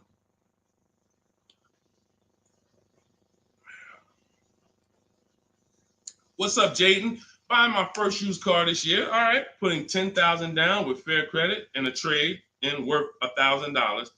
How do I maximize for the best car possible? First thing we want to decide is, should we be buying or leasing? This is very important. Now, I know many of you were taught on here, never lease a car. That advice is costing you thousands and thousands of dollars. And we'll go deep on that because I can't make a statement like that without going deep on this. But let me ask you, Jaden, do you have good credit, fair credit, not so good? You know, nobody knows you, so it's not like, you know. But I need to know this to properly answer the question, because some people, you know, they want to put a lot of cash into the transaction because they don't really have any credit. Let me know. I'm looking for your comment. Listen, you got to stay close to your keyboard. All of you who are asking questions, I want you to stay close to the keyboard. Dolan's pulling the questions in, and, you know, I want you to stay close, because I might ask you a follow-up question that I need to actually, you know, be able to answer it. So let me just assume. All right, let's just assume you have fair credit. Hang on one second. Let's assume you have fair credit. All right. Hang on. Okay. So let me tell you an outcome that's very common. And you could decide, this is all of you who have a child who's going to be getting a car, or you're going to be getting your first car. Like, listen up to this.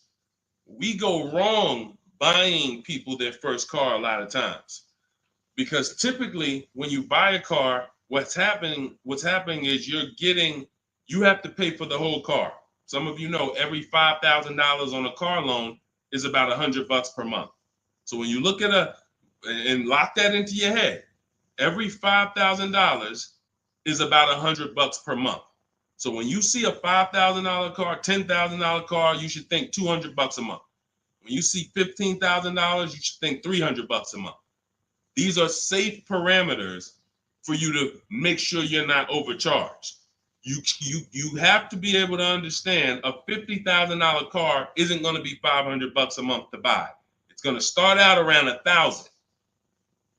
So we need to know these things, because you can manipulate loans to make payments lower, and that's how you end up in a 9-year loan, because you went in saying, hey, could you get that car to 700? That car's nowhere near 700 with a good loan.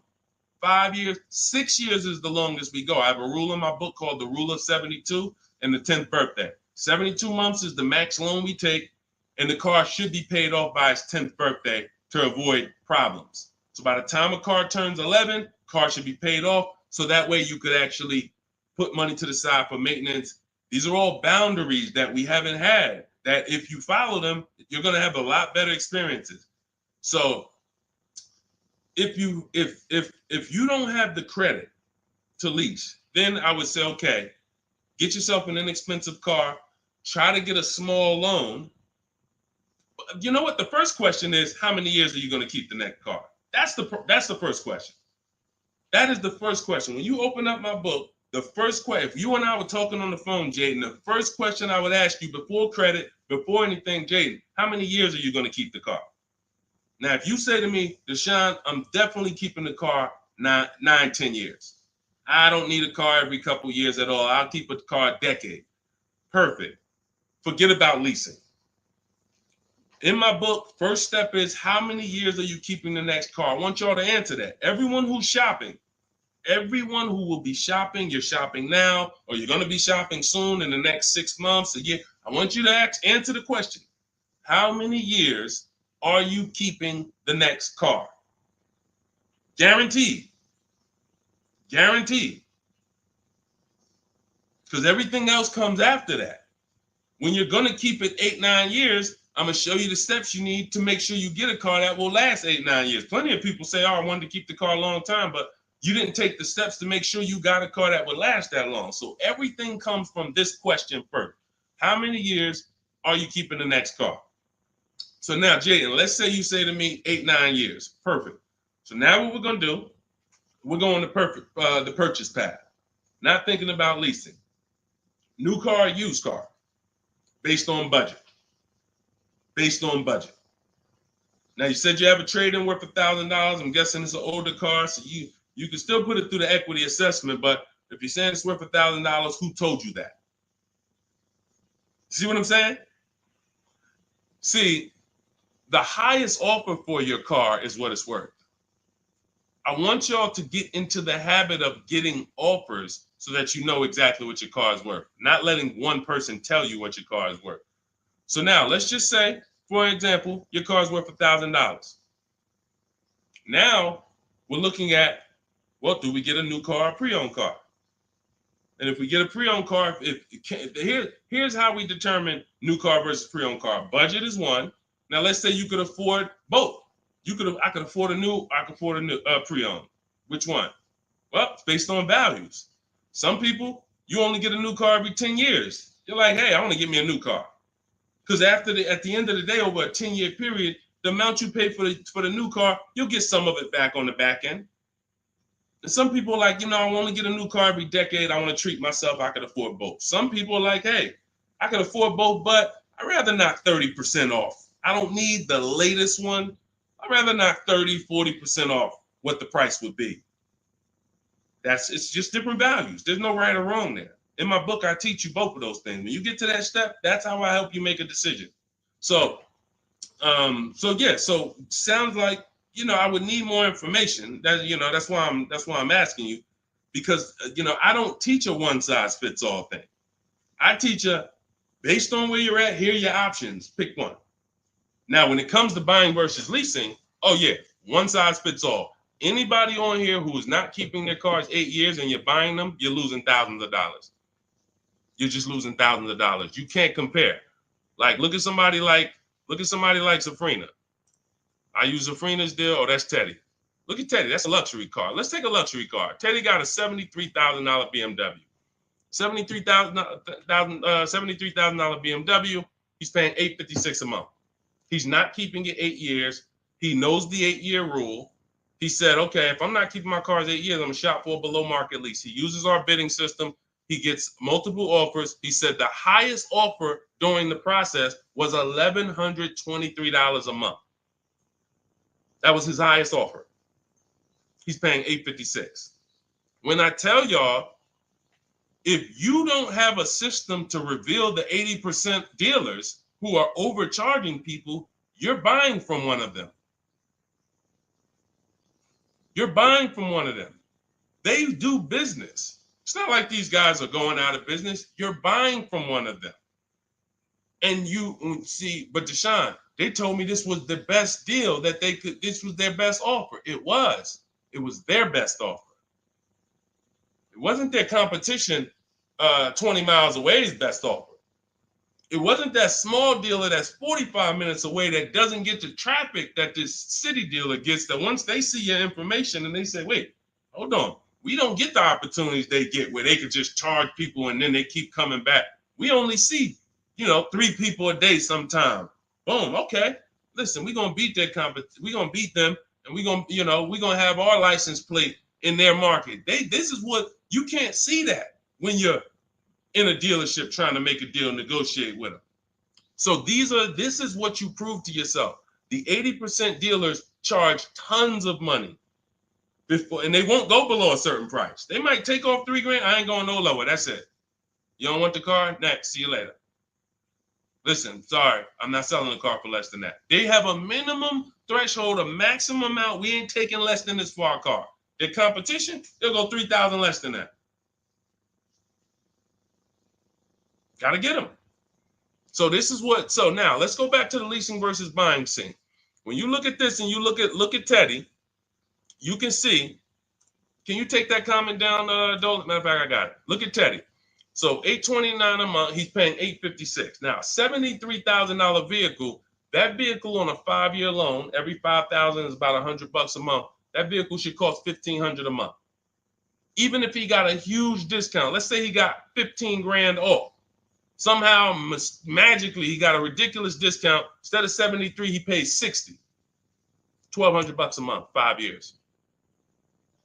$1,200 he's paying $856. No money down. We don't, and whenever we shop, what you're going to learn as you listen to me and you shop the way I'm telling you to shop, everything we shop is no money down. We might put money down later, but we only put money down after we guarantee we got the best deal.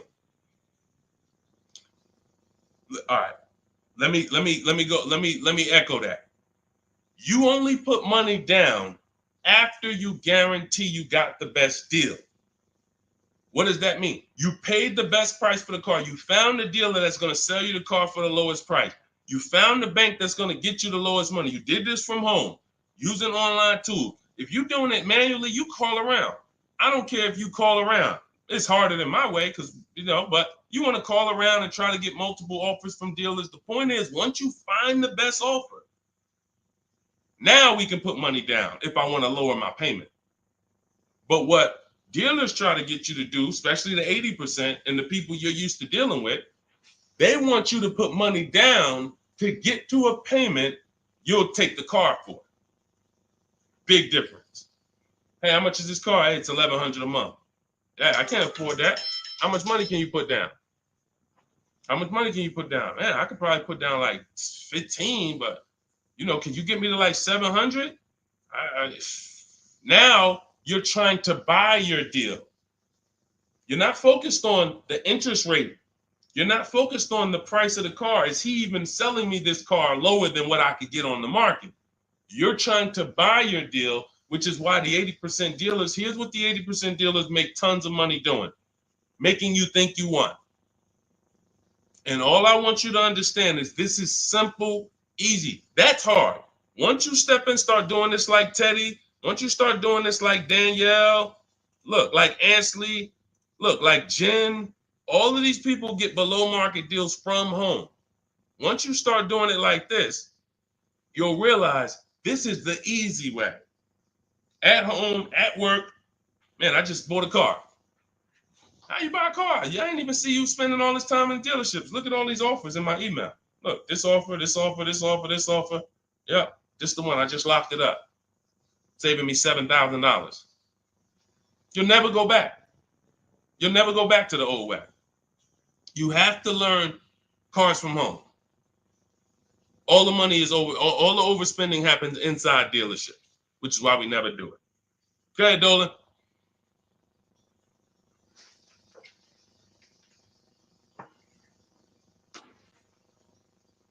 Let's go, Dolan. Keep them queued up, bro. Let's go. To Cali, good to see you. Should you put a down payment on a car? Well, that's just what we were just talking about. What we were just talking about was, all right, let's talk down payments on leases. First of all, you got to realize something about a lease. Whenever you put a down payment down, if the vehicle's stolen and they don't find it, or if it's totaled, you don't get the money back. I'm not a fan of putting huge money down on leases, but unless you do one thing, you assess, well, two things technically. There's only two ways to lose your down payment. Car's stolen and they don't find it, or it gets totaled. So here's what you ask yourself. How many cars have you had stolen in your life? Some of you are going to be like, man, 3. I wouldn't be putting down payments on leases. Some of you like, Deshone, I never had a car stolen. Thank God. All right. You can check. You can check. Now, second question. The vehicle you're buying, what's the chances if you get into an accident, it can get totaled? You're buying a huge Jeep. You're buying a huge S-Class Mercedes. You're buying something that's very hard to total. You're good. You're good. You're buying a Honda Civic, putting $5,000 down on it. It's not a good. You're taking big risks. Big risk. So that's how we assess leasing. But here's the thing. This is how we shop for our leases. This is all in my digital book. We shop for our leases with only first month's payment down. That's really no down payment because when you lease, you give them your first payment, then you drive off. And when so that's how you do it. So first month's payment out of pocket, 12,000 miles per year. And we put taxes and fees in the payment. That's it. That's it. We get all our offers that way. The dealer's going to give you the offer based on how you told them to give it to you. If you told them, hey, just work me a lease out, They're gonna work you out a random lease, $3 grand down, boom. When you see these commercials, these are not deals. Listen, you cannot never judge. I told y'all at the beginning of the stream, it's 3 prices you can pay for every car: market value, above market value, below market value. Those are the 3 prices. Below market price is the people who got skills. That's the stuff we're talking about here. Below market comes from bidding. When you look at these offers, look at these commercials. Look at. Let me show you a deal. Look, Ansley just got a 2024 Infiniti QX Lux. MSRP is $58,000, $58,490 to be exact. Said I'm only paying $554 a month with my first payment down only, right under 1%. Now, some of you, if you're savvy, you've heard of the lease 1% rule. That's been around for probably 30 years. I created the 1.5% rule because people were overpaying for leases. People knew, the savvy people knew the 1% rule. They knew this is great value. This is a steal. You get a lease under 1%, no money down, you stole a vehicle. Doesn't mean it's your best deal because Zafrina got 0.88. So she got 0.88. So just don't think, again, bids. Bids. It's like, hey, you don't know how much you're going to save on the car. She didn't know she was going to get 0.88. She knew the 1% rule. She got her offers. She ends up closing the deal, $579 a month on a $65,000 vehicle. So this is how you shop. So once you get an offer, if it's between 1% and 1.5%, that's good value on the lease. The closer to 1, the more value. But in order to get 1, you need rebate. You need we don't understand sometimes the lease program. The dealer can't control that. So what we do is we shop. When you see a deal that's 1.1, 1.2, 1% low, that means there's a lot of rebates there. There's a lot of there's probably great residual, low money factor, which is the interest rate. You can't control these things. All you can do is bid it out. Now, once you get to a payment and you're like, okay, I already know I'm under 1.5%. I got my 5 to 7 offers, so I know this is the best offer. But I want to drop my payment probably another $50. Now you put money down. You see what I'm saying? Type $signs if you got that. You shopped your deal. You got your offers. Type a $sign at that click. I'm talking to the people that's locked in. Listen, I know, unfortunately, we live in a world, a lot of people distracted. We sit here, we could talk big money all day long, and it's just flying past it. They got 100 other things on their mind. But the people who locked in, type a $sign if you understand that. When you shop for offers, when you look at your lease offers, the way I just told you we shop for them, now we get the offers, we say, all right, boom. This is the best one out of 5 to 7 dealers I got. Let me now lower my payment. First of all, if you can afford that payment, just take the deal. Much better, put no money into the deal. That way, if God forbid it's total, boom, I come back, I do it again, ain't no problem. I didn't put no money into the car. But if you look and say, I want to lower my payment like $100 a month. First thing you do is assess what I told you a couple minutes ago. How many cars have I had stolen? The lower, the better. If it's one time, okay, chances of this car getting stolen, slim to none. All right, how easy is this car to total? Now, it's a big vehicle. Like, I'd have to get into a pretty bad once-in-a-lifetime accident for it to be totaled. Perfect. All right, you can throw $2,000 down. You can throw $3,000 down to lower the payment more. That's how you use down payment money. You never use down payment money to buy your deal. You must have the deal before you apply the down payment. You must have the lowest interest rate before you get the down payment. You must have the dealer who's selling you that car lower than anyone else before you apply the money down. That's when you know you have a deal and your down payment isn't being taken and used as profit. Anybody else, down payment's being used as profit. It's just padding the deal. Give us more money to work with. How much could you put down? 6? All right, let me go work this out. And they're just around moving money around. They're moving, you're buying a car from them, you're getting your loan from them, and you're giving them $6,000 to work with. They have all this money to work with. That's a dream customer. And if this is you, I don't want you to feel bad. I only want you to feel, because no one told you this until now. I only want you to feel bad if you keep repeating it, because you got no one else to blame. Right now, you have the opportunity to change everything and focus on what I'm teaching you. So no one can do this to you. But the dream customer comes in, got a car to trade, wants to buy a car, needs a loan, How much could you put down? I'd probably put down like 3,000. That's 4 things you just gave him to work with. I got money in your loan I can move around. I got money in your old car that you want to sell to me, trade. All right, I could use that. Got some margin there. Then in the car you want to buy, I got some margin there. Then I got your down payment money that I got margin. I'm just about to let me manipulate a couple things and here. That's what we don't want to do. All right? That's why we separate the transactions. This stream, if you get the 3 pillars of great car deals, separating your transactions, bidding them out, this can never happen to you. None of this stuff could ever happen to you. Okay? Everything we're going over is in my new digital book. It's called Cars from Home, 7 Steps to Saving Time, Money, and Avoiding Dealerships. This teaches everything step by step, how to get below market leases, below market purchases, new cars, used cars, high mileage driving strategies. Some of you who are driving over 18,000 miles a year, you can't do some of this stuff is not, you need custom advice. See, again, I don't do one size fits all. You can't be an 18,000, 20,000, 30,000 mile a year driver and think you can actually use the same loan structures and all of that as a normal person. You're depreciating your car faster than them. So all of this is in my blueprint. It's in my new book. Get your copy for 75% off in my TikTok bio, in my Instagram bio, or we have a link in the comments for you on YouTube, and we have a floating link on Facebook for you guys. But if that timer hits 0, it's $97. And if I'm you, if I miss the 75% offer, I'm getting the book, knowing what I know. And there's people who have the book, they'll be like, hey, look, I don't care if you missed it. You need to get the book. It's $97, worth every penny. So I want you to have everything I teach. It'll be in your inbox in literally a couple minutes. It's a digital book. And as soon as you get it, you're going to see a thank you page, and it says screenshot this page. Very important, because on that page is the link to open the book.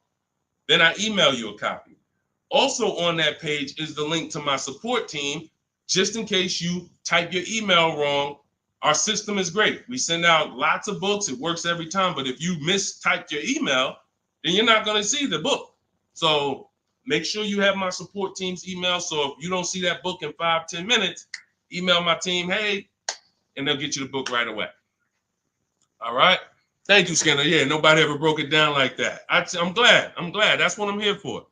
That's what I'm here for. I only want to pay first month's payment, and that's it out of pocket. That's 90% of our people, Skinner. 90% of our people. Hold on, I'm gonna get to Hideout PA. You got the next question. Hold on. But look, 90% of our people, look, India, look, $365 a month, no money down. That's first payment only. Look, Melissa, look, got her hybrid Honda Pilot 2025, $597 a month. She made $12,000 on her equity assessment, sold her car. So $597, I'm trying to see an MSRP, almost 50 grand. So it's a 1.2% lease. Look, nothing out of pocket, first month's payment. Look, Ansley. I gotta go get the rest. I didn't hit see more to get his detail. You see, Ansley got 2 cars. He just got another BMW. Hold on. Look. Milligan. Everybody, we pretty much, look, zero is signing. Melissa. This is what we do. There's nobody who's better at this than we are. Listen, if I had the time and we did one stream where we just sat here for an hour, I could show you 100+ people. Boom, boom, boom. Well, I just show a dozen because I'm not going to spend too many. Look, if you don't get it from 10 people, you're not going to get it from 100. You know, if 10 people just like you who are showing their deals, paying less than you, don't persuade you, 100 wouldn't. But the point is, everybody shops with no money down. Because when you shop with no money down from now on, you will see it's easier because you can't confuse me. You can't confuse me when I'm shopping with no money down. You got to be great at math, which I love math. So, I mean, I love math. But you have to be great at math to put 3, 4, 5,000 down and be able to see where the money's actually going. So the best thing to do is compare. I could get this car, no money down. I could lease this car, no money down. What's my payment? And then you'll be able to see it. Dealers can't manipulate you. So definitely, that's all we do is no money down shopping. Go ahead, Dolan. You can put that one up. You can put that question up. I want to get to that. Hideout PA. In a 2-year lease, 2024 Jeep Hybrid, 1,500 down, 499, 10K a month. Good deal. You have nothing to compare it to. You have nothing to compare it to. And this is what I don't like. Listen, I'm not the one who tells people you got a bad deal. The only time I would tell somebody they got a bad deal is if they broke the 1.5% rule. So if you take no money down and you divide your monthly payment into the MSRP, if you were over 1.5%, there's no value in leasing that vehicle. You're paying too much for a car you're giving back in a couple months. So, hold on. Sorry. Yeah. So, sorry. So, but when I look at your deal, the reason why I hate this is because you've already gotten the car and you're driving around and you don't even know you got a good deal. You're wondering if you got a good deal. That's very disempowering. It's a very disempowering position to be in. But had you gotten 4 other offers, you wouldn't have to ask me that. And what I want you to do is change that, because frankly, I would bet $1,000 that if I said to you, you think I can find that car for less than what you paid? Bet me some money. Would you bet me $1,000 that I can't find that exact same car you got for a lot less money? Would you take the bet? You'd probably be like, nah, I don't want to take that bet. I don't want that for you. I don't want that for you. I don't want that for any of you. Driving cars, and if God forbid you see Deshone the Auto Advisor one day and you're like, and I'm like, hey, yeah, you just got the car? Okay, great. If you don't feel like, hey, listen, I got 5 offers from these dealerships, and the one I picked, they were so much less than everyone else. See, I know you use what we're talking about. I know the people I run into that use what we talk about. They come up, the first thing they're doing is saying who made them the best offer. They're saying, hey, the dealer couldn't beat the rate I got from the credit union. I know you're using what we teach. They're like, yo, I had to go 150 miles to pick it up in the next state because they made me the best offer. I know you're using what we teach. That's when I know.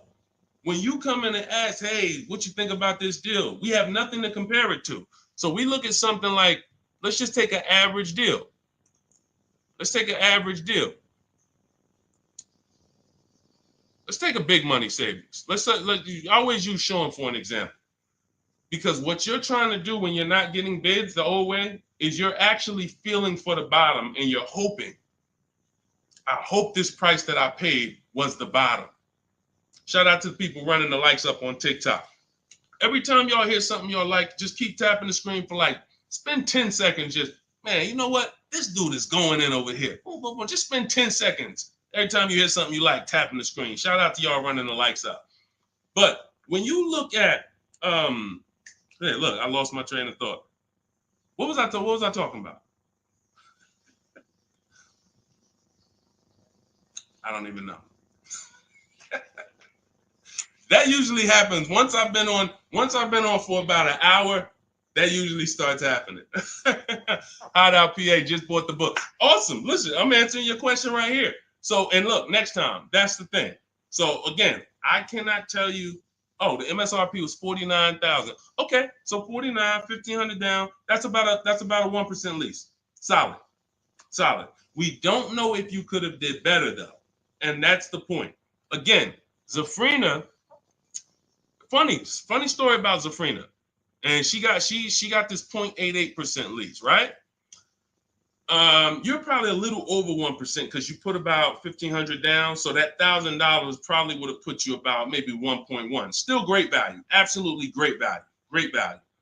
But Zafrina called me. She was shopping for a Jeep Grand Cherokee. She didn't call me, but we you know, she's in my program. Again, we have Shop with Deshone, Shop with, you know, blueprints. It's all up to you. However you like to learn, we provide it.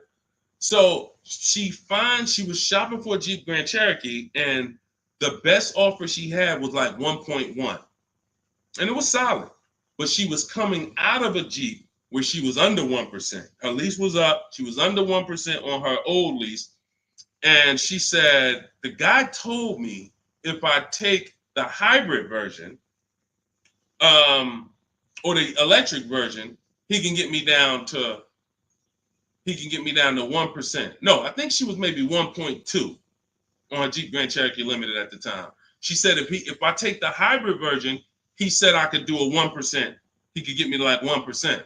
I said, okay, if you're going to look at the hybrid, the electric version, that's an entirely different vehicle. The same dealers that you've been getting the offers from, run it past them now.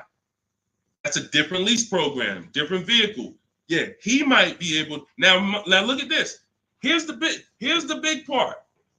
He was selling her the standard version lower than everybody else. But then he flipped her to the electric version because it had a better program. She ran the lease again, and another dealer sold that vehicle lower than everyone else. This is why this round robin system is so fun and empowering and revealing. You cannot trust any one dealer. We put them against each other, and that's how we win. So she ends up getting a 0.88% lease, $579 on this $66,000 Jeep.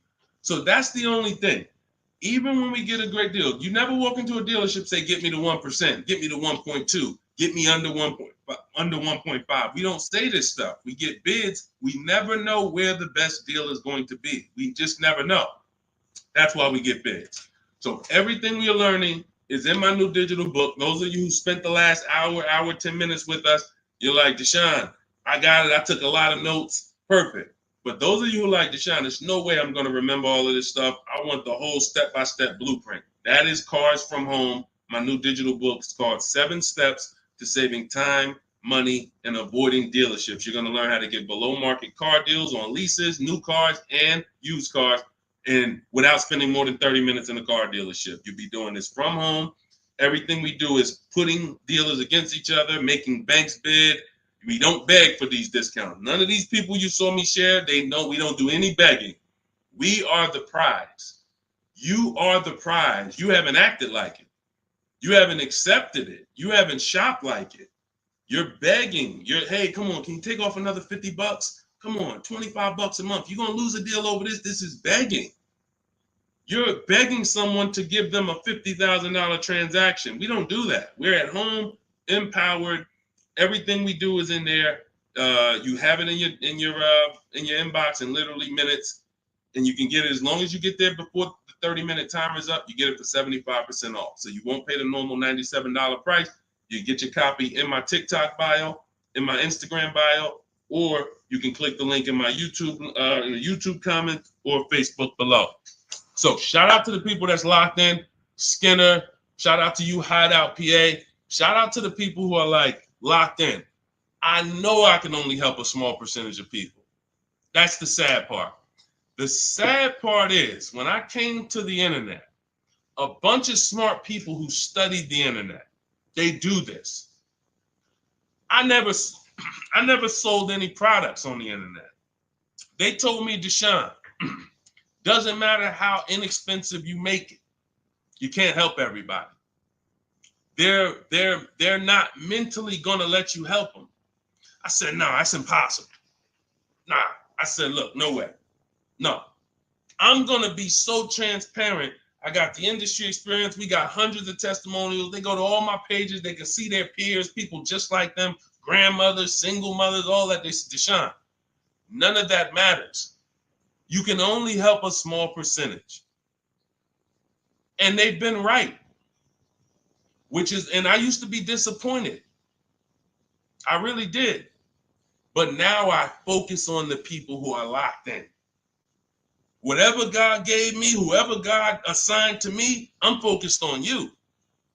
That's it. So I'm here to make sure Hideout PA wins. She got the book. I'm here to make sure that Skinner wins. I'm here. Anybody who locked in, hey, Deshone got the book. You talking to me. I'm the 10%. I'm the 20%, whatever percentage it is. But the rest of you, you got to evaluate yourself because you're going into a very expensive purchase that is the second most expensive purchase you're ever going to make. And you're going in to deal with sharks. Like you really live that. Like you're really ready for that. I spend more time warning you of what the inside is like because I've been in the inside.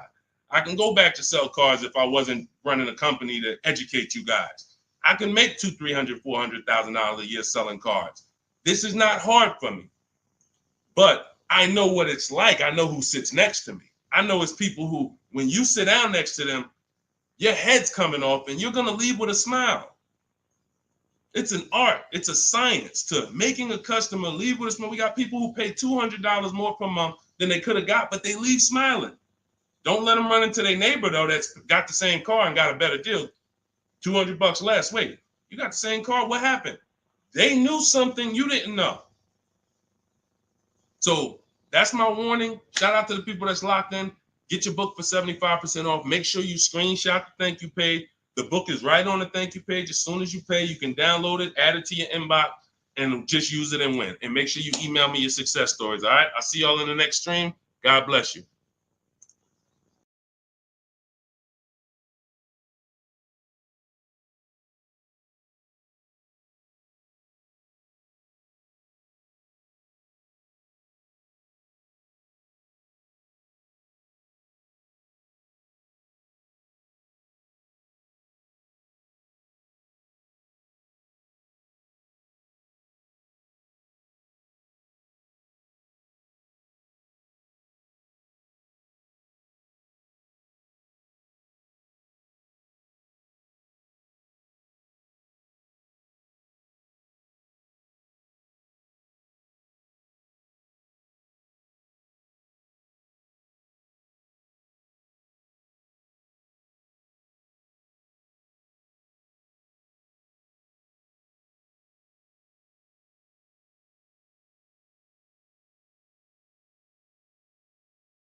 And answers. Welcome to Car Shopping Questions and Answers. We're about to go very deep to make sure that you get the answers you need when it comes to buying or leasing your next vehicle. And we want you to have below market strategies. You can't pay market value and you can't pay above market value.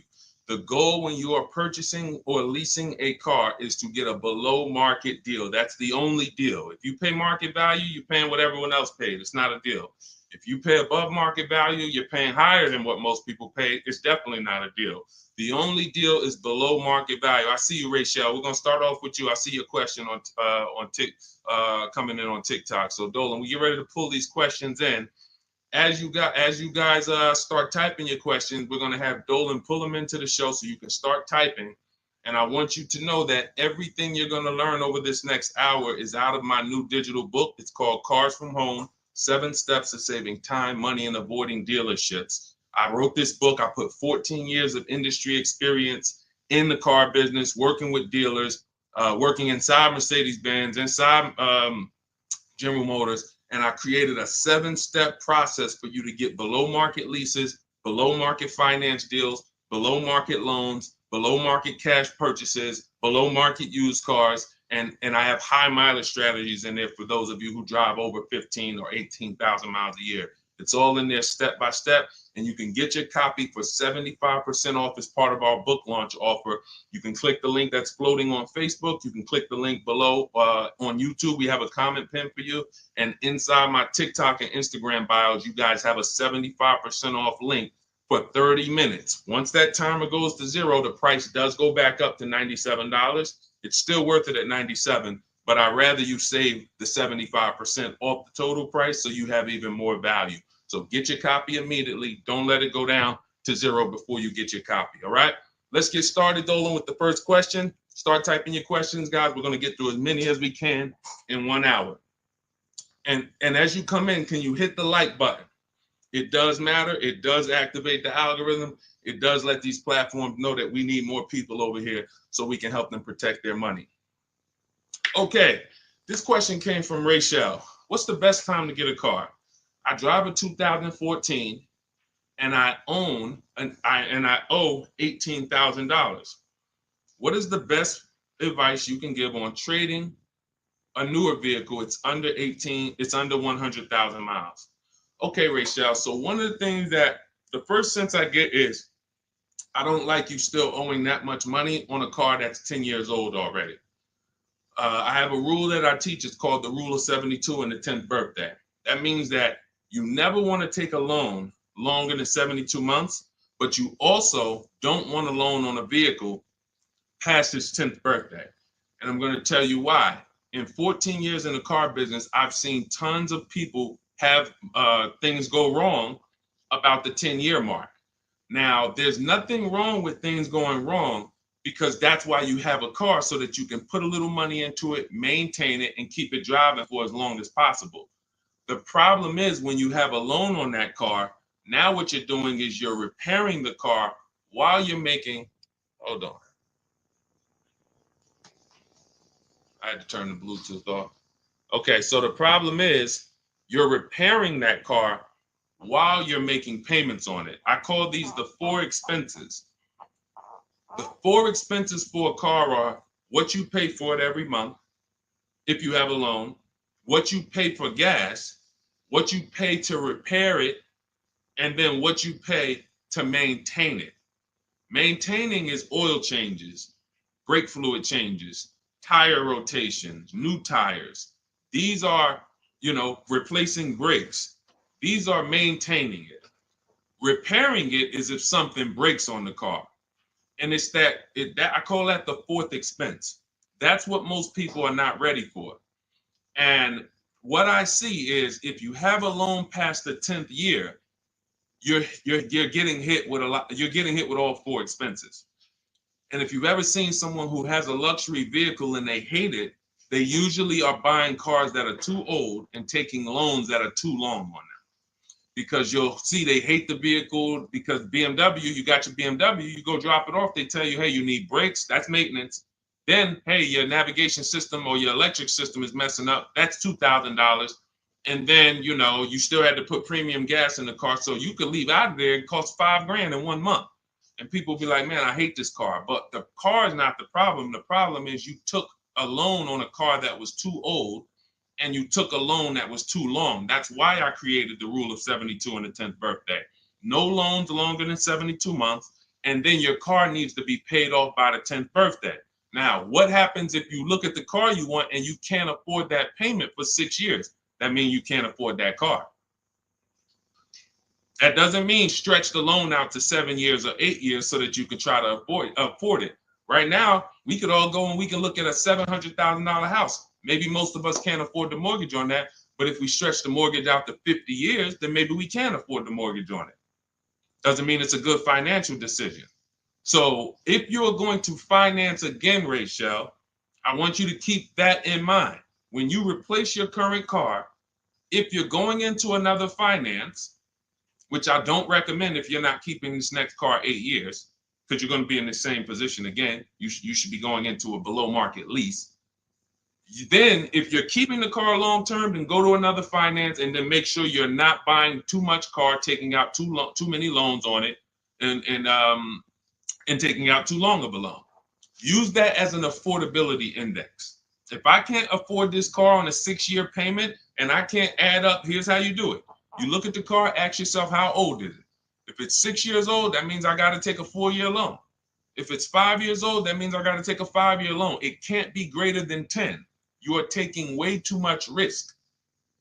And you're going to end up in this position where you're looking and you're like, how do I still have a car payment? Things starting to go wrong on this car. I'm nowhere close to paying it off. What did I do wrong?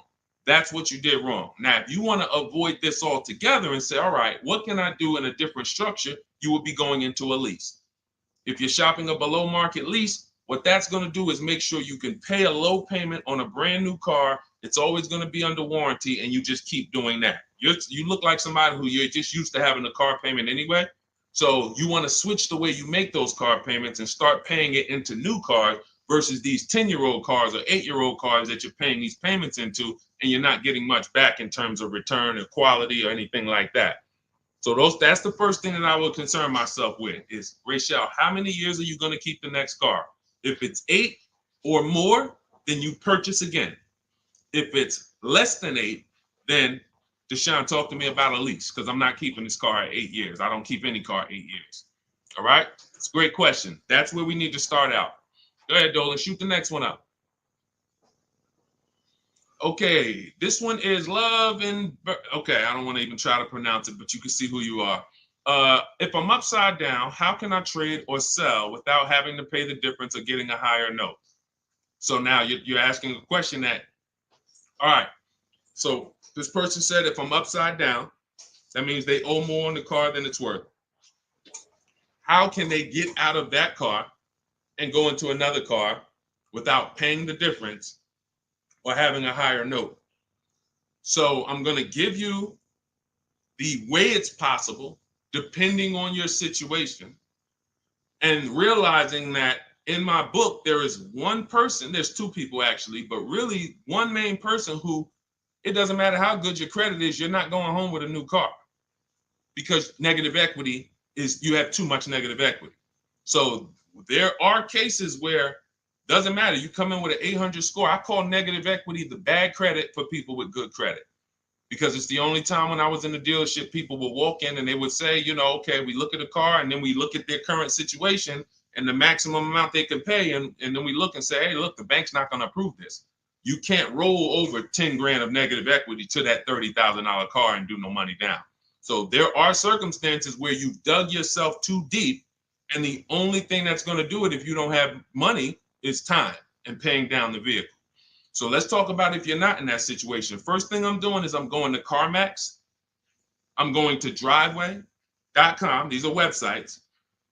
This is because you notice what she said. If I trade or sell, that's very important, because some of you've been on the stream, you know we don't sell. I mean, we don't trade. We always sell our cars to cash buyers. You know, that come, they write big checks, they pay more than dealers. So the first thing we're going to do is visit these cash buying websites: CarMax, Driveway, Carvana, KBB Instant Cash Offer, AutoNation, and Car Gurus. That's going to give you 6 independent offers. Now, once you get those 6 offers, that's going to tell you how much negative equity you have based on your payoff. You need to call your bank and ask them, how much is my payoff? That's the amount you owe. Don't look at your statement. Call your bank, make the phone call, and find out your payoff. Now, you look at what your payoff is, and you look at what your highest offer is. If your highest offer is the same as the payoff, you're break even. If your highest offer is 20, but your payoff is 15, that means you got 5,000 of equity. If your highest offer is 10 and your payoff is 15, you got 5,000 negative equity. So now the best thing to do is what I call pay the difference. Because when you pay the difference, now you can go into your next transaction and you can do a clean transaction. Clean transaction. So whatever deal you get on your next car, it's clean. You're not bringing any baggage over. You can shop multiple offers. There's no limits. But if you can't pay the difference, now you have to do what we don't like doing, which is trade. And there's going to be a ton of people with negative equity, because a lot of people bought cars that were overpriced from 2020 to 2022. You know, we were trying to warn people to lease, to ride out the market, buy inexpensive pre-owned cars to ride out the market, or, you know, keep their current car and not shop if they didn't have to ride out the market. Some people didn't take that advice, and they went and they overpaid because they had no shopping strategy. And now they're going to be 15 grand negative equity trying to get another car. So if you can't transfer, you know, there's limits to what you can transfer. If you can do what we teach and you actually can shop the market the way we teach, you might get a deal like this. Let me show, this is Milligan's deal. She just made this deal a couple days ago. It was for Mercedes-Benz brand new EQS. It's an EQE. It was a $79,000 vehicle. Using our shop from home strategy, she never left the house to get this discount. She went from $79,000 to $51,000 on a brand new vehicle. And if you're on Instagram or if you're on YouTube, you guys can see this. So we can't share the entire versions on Facebook and on TikTok. But if you like, anybody who wants to see, okay, I want to see these things that Deshone is, you can go right to our YouTube page, Deshone the Auto Advisor. And you go right to Instagram and you'll see the actual documents. This is her deal. She's posted up $79,000, $51,000. Why is this so important? Because when the bank goes to lend on this vehicle she bought, they're lending based on the fact the MSRP is 79. So the banks will usually lend up to 20% more of the MSRP if you have good credit. So 79, the max they'll lend is another 20% of that. So let's say, $96,000 is the max they're going to lend on a $79,000 car. So let's just say you have 15,000 negative equity. Now, you don't know how to shop. You don't get the same discounts we're getting. You don't have that same thing. You can't slap all of that negative equity on and your taxes and your fees because you're going to blow out the loan to value ratios. The bank's not going to approve it. But when you find a car that has specific rebate, and we don't know this, she didn't know she was going to save $25,000 off this vehicle. What is that? Almost $30,000 off this vehicle. She didn't know that. She just said, I like this vehicle. Deshone, I'm going to use these shopping strategies, same strategies you'll have in my book. It'll literally be in your inbox in minutes. Same strategies we've used to help people do this all around the country. Now, all right, I saved almost 30 grand. Now I can bring my negative equity of 15 grand over to this vehicle, bury it, and I'm okay. So it's very important. The more negative equity you have, you are targeting a vehicle, or you're trying to find a vehicle where you can get such a big discount, you can transfer that over, go from a non-quality vehicle usually to a quality vehicle, because you're already in a vehicle that's not worth what you owe. That's important to understand. You're already in a vehicle that's not worth what you owe. The key is to getting that into a vehicle you're going to enjoy, and at least a vehicle that is safe and quality, and preferably you're leasing. Because the great thing about transferring negative equity to a lease is once that lease is up in 3 years or 39 months, the negative equity is gone. When you transfer that over to a finance, another 5 or 6 year finance, you're bringing the negative equity over, stretching it out for 5 or 6 years and putting interest on top of it. That's why I don't ever recommend go from a finance negative equity deal to another finance negative equity deal, because you're usually a short-term person anyway. You should be leasing cars. So this is the strategies for getting out of negative equity. Now you can literally go into a dealer. See, watch this. That's a below market strategy for negative equity. What I just talked to you about is what the people who are actually financially wise do and think about. Now you could say, well, I'm just going to go into the dealer and say, hey, I want to get out of this car. Perfect. They'll transfer you out of that. They'll go in and say, all right, we got it. Here's your payment. We put you on a 4-year lease, or here's your payment. We got you in a 6-year, 7-year finance. But you'll never know the discount you're getting because you don't care. Your whole thing is, I don't really want to unlearn what I've been taught and programmed to do. But if you want to say, I want to make the best deal possible and I want to stop making these mistakes that's getting me into these bad deals, I've never had to come and deal with 5, 6 grand, 2 grand of negative equity. It's never happened to me. But there are people, you might be one of them, who every deal you make, it's a negative equity situation. It's a negative equity situation. That's because you haven't learned how to structure your deals correctly. And those are the things that I want you to unlearn so that you can have empowered car buying, be making deals you feel great about, posting your numbers just like Milligan did, and saying, hey, check out the deal I made. Not just check out the car I got, check out the deal that I made.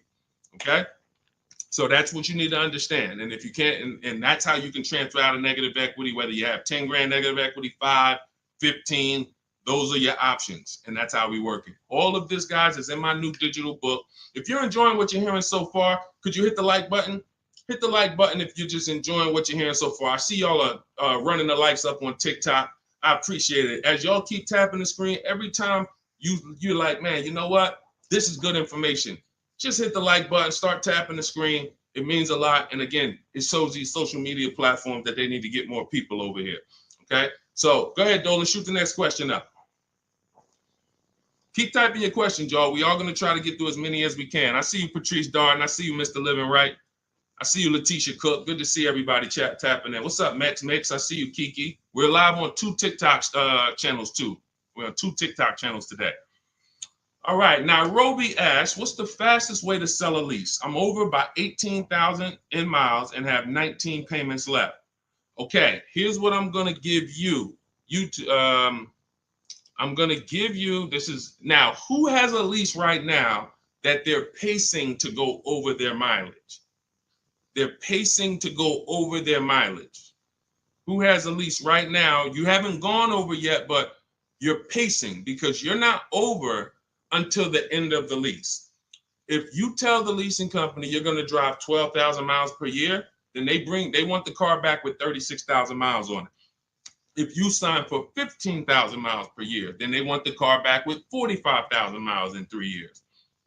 You do a 20,000 mile a year lease. Some of you might have not known you can do high mileage leases. We talk about that all the time. It's only a couple dollars more when you get below market deals. If you're not keeping cars 8 years, the high mileage leases are some of the best things you could be doing. It's literally pennies on the dot, cents on the dollar compared to purchasing, and we never have negative equity, and we drive as much as we want in these new cars.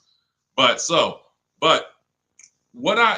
you're pacing, once you bring the car back, you could do 10,000 miles your first year, 20,000 miles your second year, 8,000 miles your third year, as long as the total at the end doesn't exceed what you told them you were going to spend, then you would be fine.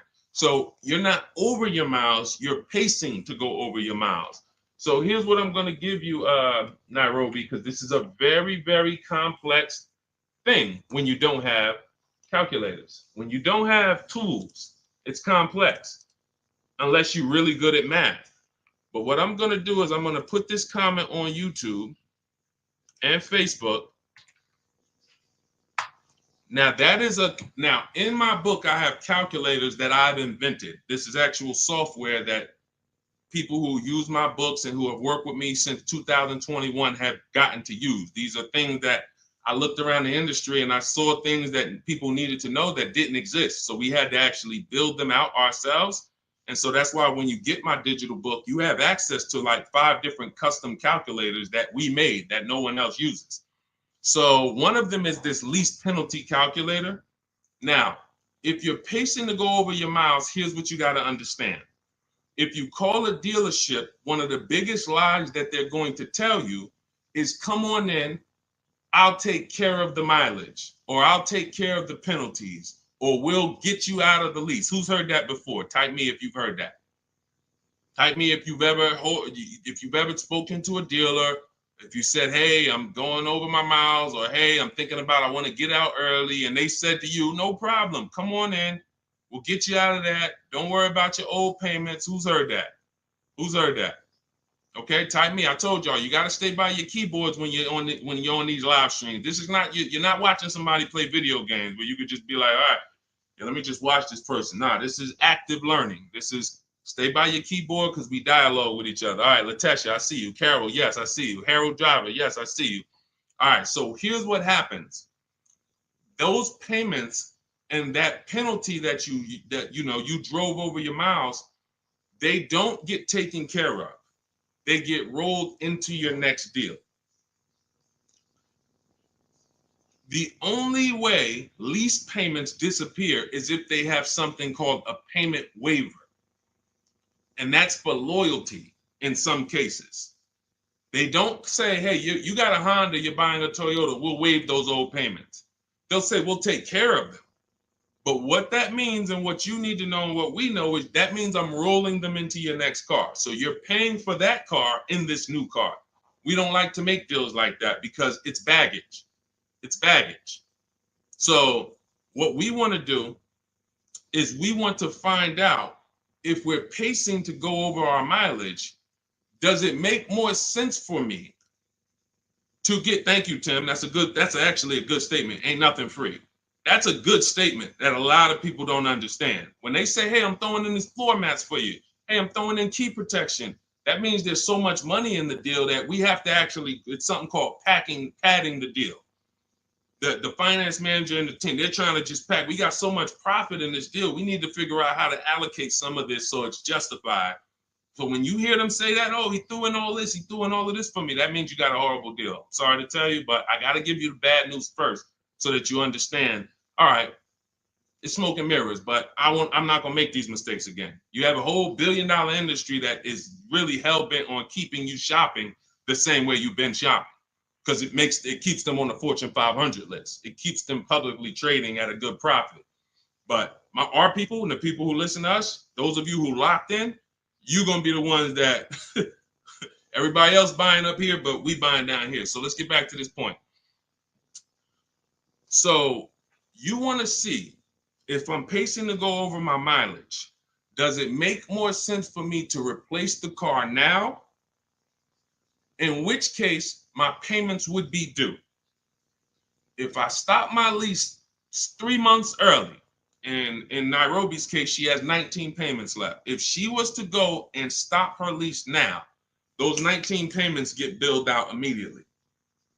So if she walks into a dealer and says, hey, get me out of this car, they're going to try to either see, can they buy it, or do we make the payments and roll them over?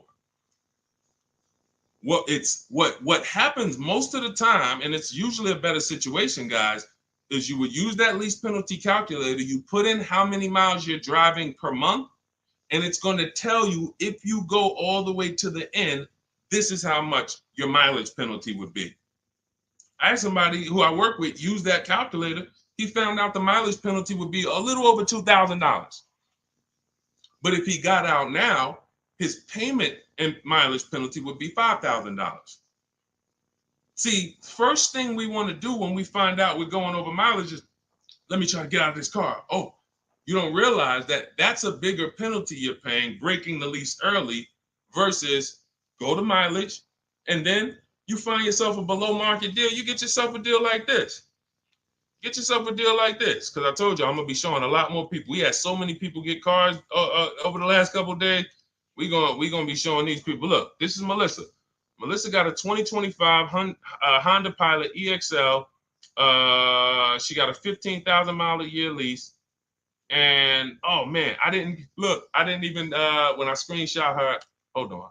When I screenshot her deal, I didn't open it up with all the details that she shared. So hold on, stay with me, because y'all got to see this. She got a 1.27 lease. And if she would have let's say she was in a situation where she had a $2,000 mileage penalty, it would be simple for her to just literally roll that mileage penalty over here on top of her 1.2% lease. So this was her full deal right here. It says 15,000 miles per year, $597 a month. And look, she sold her old car because she was used to financing. This is the perfect example of someone who was taught never lease, never lease. She paid all this money to finance these cars. She had a 2018 Kia Sorento, and she would normally go in, trade that car in, and then use whatever equity she had, 5,000, 7,000, 8,000, as a down payment towards her next finance. And she just kept doing it over and over and over again, paying high payments, losing her equity. So she discovers me. She finds out she's not keeping cars 8 years. She's like, all right, if I'm not keeping cars 8 years, I'm not breaking Deshone's 8-year rule. I'm going to shop for a lease. So now she shops for her lease. She gets the same car she would have gotten and paid tons of money for, $800-900 a month for, because she was financing it. But now she actually she financed, she gets her new lease, $597 a month. And look, she did her offers, the 6 offers I told y'all to do, 10 minutes ago, $12,000 in equity. So she goes in, she gets the new car, no money down, $597, drives off in a brand new $50,000 vehicle. Then she gets a check and she puts it in her bank for $12,000. It's the way the money moves. If you understand what I'm saying, if you're starting to, even if you don't get it all, if you're starting to understand type of dollar sign, it's the way the money moves. This is already a woman who likes driving newer cars. It's obvious. She has a 2018. She's going to upgrade it. So she would normally just go trade it in, finance another car, keep it another 5-6 years, trade it in, finance another car.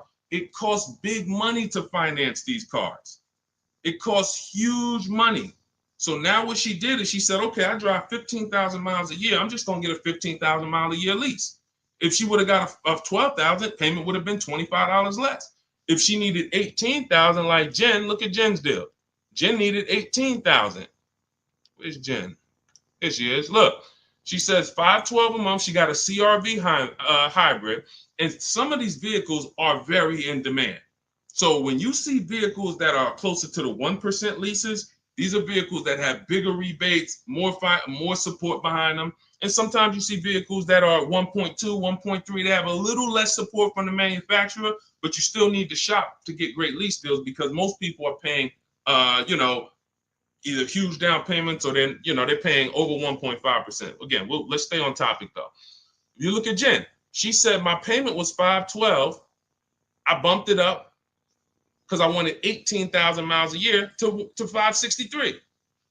Look, she shopped the payment. She shopped her deal from home the way we teach. She got 25 dealers to get involved online, never talked to them, got bids, used my email scripts, and she said, okay, my best deal for 12,000 miles is $512 a month. All right, now bump me up to 18,000. So she's getting, a lot of people would have just signed the 12,000 and then been talking about penalties that they're paying because they didn't get what they need. We teach something called choosing your mileage wisely. She paid $40-50 a month and she can drive her 18,000 miles a year, take her trips, do her crossroads, go see her kids in college and not have to worry about anything for $40-something more a month. It's the pennies. That's called being penny wise. Some people will be penny, that's called being dollar wise. Some people will be penny wise. It's called penny wise, dollar foolish. You have to get the mileage you need on a lease. And if you choose your mileage wrong, don't blame the lease. The lease is not a real person. The lease only goes what you put in. If you tell them, work me a lease payment with no money down, that's how they're going to customize it. If you say put the taxes and fees in the payment and give me offers, that's how they're going to customize it. You might have to tell them 2 or 3 times because they're so used to just telling people, hey, we need $5,000 down. So you might have to tell them that, but the lease is based on you. If you say, hey, I need 25,000 miles a year to drive, that's what they're going to quote you. That's what they're going to customize. So we always shop with 12 and then we adjust our mileage later. But that's what you need to see, Nairobi. So you're going to see, use that calculator I put the link for. It'll tell you whether it makes sense to get out now, later, or at the end. But the last thing I want you to compare that to is the equity assessment. I want you to go to CarMax, go to Driveway, go to Carvana, go to KBB Instant Cash Offer, go to Driveway, go to AutoNation, go to Car Gurus, get those 6 cash offers because you may be able to sell your car. And in which case, if you sell your car, all is forgiven. If you sell your car, there's no penalties, there's no nothing because you're actually transferring the title and the buyer is paying the company off. So do that equity assessment. But when you go to those websites, you must put in, when they ask you, is it a finance, lease, or own, put own. Don't put lease because it triggers something in their websites. Now, if y'all are like, you're like Deshone, I'm not going to remember all of this. Get the blueprint. That everything I'm teaching you is out of my new digital book, Cars from Home, 7 Steps to Saving Time, Money, and Avoiding Dealerships. It's already 5-star rated. Shout out to the people on Goodreads who have reviewed it. We're at a 4.9 rating. We got 4.9 overall, 58 ratings, 40 written reviews. Shout out to everybody who's came and told their story about this book since we launched it a few months ago. And you can go and see what the public is saying about it. This ship has sailed. You can get your copy for 75% off for the next 30 minutes. If you visited the website in my TikTok bio and my Instagram bio, once that gets to 0, there's a countdown, 30 minutes. Once it gets to 0, the price of the book goes back up to $97. It's still worth every dime, but I'd rather you pay $24 instead of $97. So on Instagram, TikTok, your 75% off is in my TikTok bio, in my Instagram bio. Get it before the countdown expires and you'll have the blueprint. On Facebook and YouTube, we have a link in the comments for you pinned for you to get your copy for 75% off for 30 minutes only. Again, if you're like Deshone, this is good, but there's no way I'm going to remember all of this. You can watch the replays, get it however you want it. Our system is step-by-step, and it doesn't involve talking. Everything we do is online tools. Okay, go ahead, Dolan. Let me take a sip of water. Next question. And you can buy more miles on the lease. That's a good point. A lot of people don't know that though, Tim. They really don't. You know, they might have signed a bad lease or heard somebody sign a bad lease, and then, you know, usually what signing a bad lease is overpaying for it or not getting the mileage you need, or both. You get them. I've had people who know they're not going to drive 10,000 miles a year, but because it's $40 a month less, or because they don't know, just pay $40 more and get what you need. They'll just take the 10,000. It's a horrible decision, and it leads to a terrible lease experience. All right, this is Teneros. How much should I put down as a down payment? It's a great question. So what you want to do is understand that down payment is nothing but payment management. It is not deal management. You don't want to fool yourself into thinking that because you got a good payment, you got a good deal. That's what down payments typically can do to a person who's not really good with math. You'll say, all right, I need to get my payment to 400. Now you're looking at a car you like, and you're like, I need to get my payment to 400. Now they tell you, okay, well, you end up putting $10,000 down and your payment's 400, and you think, okay, I got a deal. I'm at my payment. You didn't. You are doing one of the cardinal sins that we don't do here at Cars from Home. You're mixing transactions together. What does that mean? Almost everybody who's financially savvy when it comes to cars is going to separate their loan from the purchase price of the car. These two things are unrelated. You shop for the price of the car separate from the monthly payments. Because when you separate, you realize one thing. When most people are giving car dealers 3 transactions and not realizing it, they're buying a car from them. That's one transaction. They're giving their loan to them, or they're letting the dealer get them a loan. That's another transaction. And then they're trading in their car to them. That's a third transaction. So a person looks at it as one. I just made a deal with a dealership. No, you just actually did 3 transactions in one. And what happens, the reason why that's so bad is because you can't bid any of them out. In order to make sure you got a great deal, you need a great deal on each of those 3. The car you need to replace, you need to get the most money for that. The most money comes from bidding it out on the market with the strategies I just said 5 minutes ago with the companies that I just named, the equity assessment process. That's bidding that out. Now, we bid out our loans. Who's going to give us our loan? Who's going to give us the best interest rate? There's plenty of banks that want to compete for our interest rate. Plenty of banks that they don't even sell cars. That should be a clue to you guys of how much money is really in cars, because there's companies who don't sell cars. All they want to do is loan you money to buy a car. That means there's a lot of money in the loan business. So we bid that out. And there's a way we use a strategy. When you get my digital book, you get something called the Bank Bidding War Blueprint. This is how we make banks and credit unions bid for our credit, bid for our loan. We have 20, 30 people bid without affecting our credit negatively. There's a specific way that credit bureaus allow you to do this. It's called rate shopping, where it's within a certain window. But if you're getting pre-approvals with hard credit pulls and then you're going out shopping, you're not going to be able to do this, because you're going to get a hard credit pull here. Then a month later, you go find your car. That pre-approval expires. Now you got to do another hard credit pull. You already hit your credit twice, and you're outside of the rate window. It's just what most people are doing. And that's why when you get a pre-approval, most people become scared to shop now, because they don't want to let anyone else run their credit. So you're limiting yourself. But the Bank Bidding War shows you how to have unlimited people bid for your interest, and we do that after we find our car. But the third transaction is when we're going to buy a car now. The car we're buying, we're going to shop the used car market, look at all the marketplaces. I have a strategy I call the multiple marketplace strategy, where we're looking at all these websites like Amazon. I mean, we're shopping like we're shopping for a TV on Amazon, Walmart, BestBuy.com, but except we're on these car websites. Now we're narrowing it down, narrowing all the inventory down to the top 5 choices, and we're narrowing it down based on title, service records, accident history. We're verifying there's no bogus fees, and then we come up with our top 3 after we get the new car price of these vehicles. This is all, again, step by step. And some of you, you're like, this should be expected. This is what car shopping should be like. Car shopping is not like buying a TV. It's closer to buying a house. So although we do this in 2 hours, if you follow my strategy, you can get deals in 2 hours. Without these things, you're now winging the process.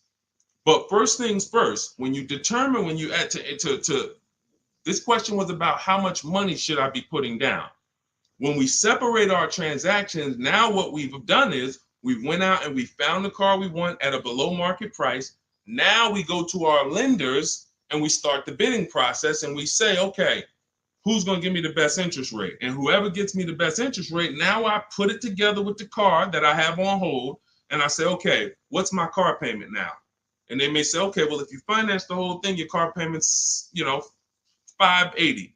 Now you might say, okay, I think I want to be at like $499. How much do I need down? Well, about $3,000. Okay, perfect. That's between you and the lender. It's not between you and the dealer. You're not, see, in that case, now you have the best price on the car waiting for you because you got bids on that. You got the best loan because you got bids on it. And now your down payment is actually going off the principal of the car, not it's going to pad the deal and the profit from the dealer. If you got that, type $sign. If you got that on TikTok, just start double tapping the screen, running the like sign. That is why it's important. We call that the 3 pillars of great car deals. You'll have to see these 3 pillars separately. Who I sell my car to, I'm bidding that out. Who I get my loan from, bidding that out. Who I buy my car from, bidding that out. And that allows you to sit at your computer and make all the money on your car deal and have these deals that, all of these people are making these deals at home. Look, this is India. She said she started using my strategies last year, but she shopped the market at the time. She was shopping for a Toyota Corolla, and she did not like the offers at the time. That's the benefit of starting these strategies way before you need a car. Look, we got people who get cars in 3-4 days, but when you have time, you can shop the market. She didn't like how the offers looked, and she waited. She said the best of all my offers were over 1.5% with no money, with no one budging on my counter offers.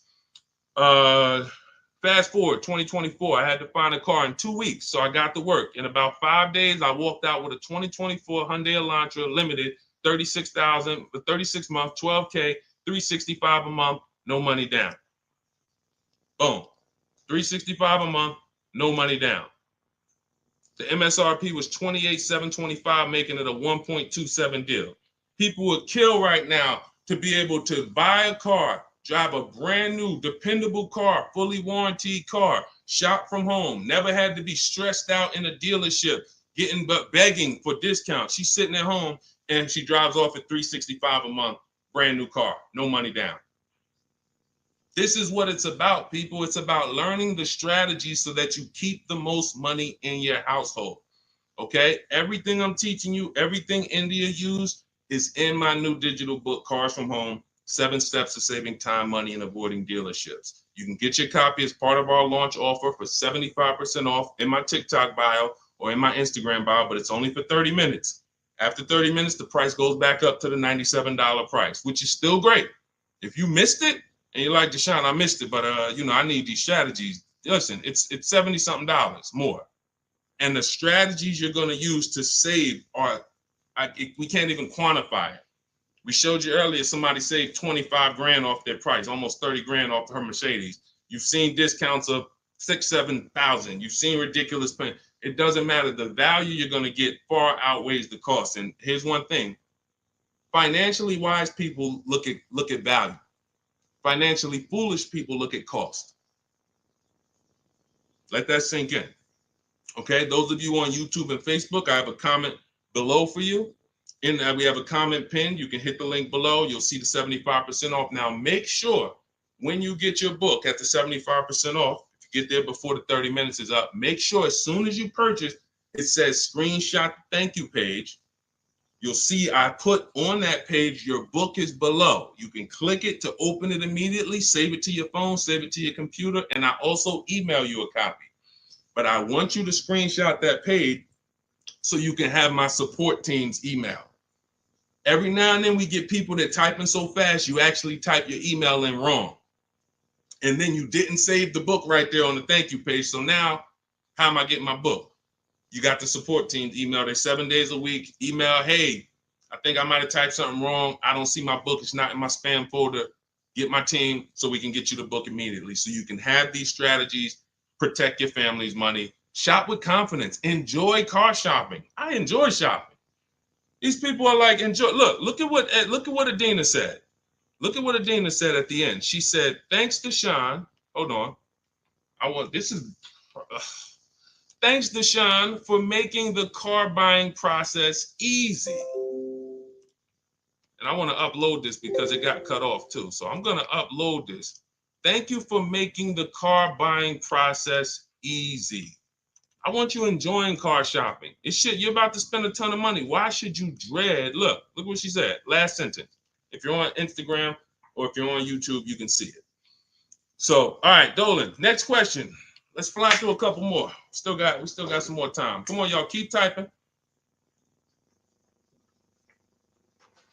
Lalia, yes, we send emails out all the time. In fact, everyone who had the book, I literally sent a new copy out to everybody on our list. It was like 9,000 people, maybe a month ago. So, like, go through your email, check your emails from me, because we do that every now and then. Like, we'll literally just update the book and blast the new copy out to everybody who bought one. So check your email, check your spam. You know, I've sent you that book. If you purchased it last year, you've gotten the new book probably at least 2 times, 3 times. We've updated it and sent it out to everybody. Okay, Kevy Kev, good to see you. What are the basic pros and cons of leasing? I know nothing about it, but my husband's considering it. Good question. Let's talk about the cons of leasing first, because I speak a lot about the benefits. The cons of leasing are you always have a payment. Now, some people who buy cars and they always trade them in as soon as they pay them off, or they trade them in before they paid off, they replace them before they paid off. Like, you know, we had the young lady earlier on the stream. She said, I still owe $18,000. I'm about to go and buy another vehicle. So she's always used to a payment anyway. So that's a con. You're always going to have a payment. Another con is you can't beat the car up and not realize the losses. Now, let me be clear on this. People think when they own a car, they can do anything they want to it and not realize the losses. But I want to be clear. If you follow me, let's say a person buys a car, you own it, you put a lift on it, a big exhaust system, one of the big, the joint is loud. You customize that car. Did you raise the value or lower the value of the car? Type it in. Did you raise the value or lower the car? If a person does all of that stuff, customizes the car, did they raise the value or lower it? Thank you, Cam Newton. Lowered it. So let's say a person was going to sell a car, and somebody looked at it and said, hey, how much is you going to pay? You know, they're going to pay $20,000 to buy your car. Now, you're like, okay, perfect. Now you go and you do all of this stuff to it, put the engine, put the exhaust on it, boom. You come back 2 days later, and you're like, hey, yeah, I want to sell you the car for $20,000. Now, they hear that new exhaust. They hear all that stuff you put on. They're like, nah, I can't give you $20,000 for that. And that thing probably worth $16,000 now. I don't know. What'd you do to it? So I'm trying to get you to see what I call the unseen expense. This is depreciation. Everything we talk about when we talk about leasing versus buying, we're taking into account how we're going to avoid major depreciation. But people who purchase don't often think that they don't actually understand that whatever they do to that car, if they drive 40,000 miles on it, they just lost money. If my car was worth 20 today and then I drive 30,000 miles this year, that car is going to be worth 10. I'm destroying the value. So you pay for it either way. So when I say that one of the cons of leasing is that you can't do anything you want to the car, well, you can't without paying for it, but you also can't when you own it without paying for it. But if you do that, you have to restore it to its original condition. Now, another con of leasing is you have to be able to estimate around about how much you're going to drive. So people who are like doing Uber or something, you don't know how much you're going to drive. There's a reason I don't tell business people who do those types of businesses to lease, even though they're not keeping their cars a long time. there's a better structure for you guys. Leasing is not it, because you don't know how much you're going to drive. If you have a good year, you might do 40,000 miles. If you have a bad year or a rough year, you might do 20 or 18,000 miles. So you can't predict it.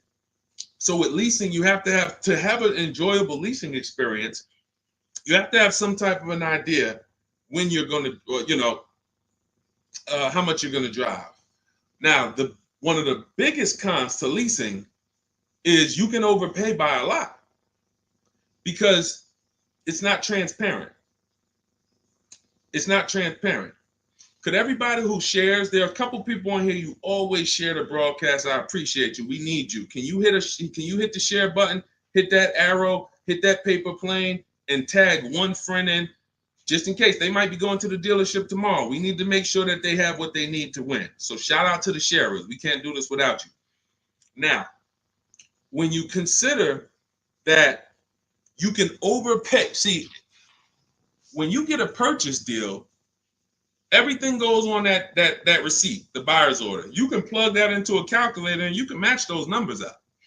You might not be used to doing it, but that bottom line price, you can plug that right into a basic auto loan calculator on hundreds of websites, and you can make sure that your payment matches. You can't do that with a lease. There's all types of potential to hide money in leases. You can hide money in the interest rate. You can hide in the money factor, because you can't use your own financing with a lease. You have to use whatever bank or leasing company the dealership who's running the promotion is using. So that gives us potential to be overcharged for our money factor or our interest rate. There could be rebates on that vehicle, $2,000, $5,000 rebates. Look, when Sean was shopping for his F-150, some of you have seen it. It was a $15,000 rebate, $15,500. He wouldn't have known about that if a dealer's not going to come in and tell him, hey, it's $15,500 rebate on this. No, some dealers might say nothing. They won't even mention it. They'll just try to negotiate. Hey, how much could you, they hoping you say something like this. Can you get me the invoice price? Can you get me to the invoice price? If I could get you the invoice price, can we make a deal today? Yeah, I always heard that, invoice price is a fair deal. Okay, no problem. Let me go get it.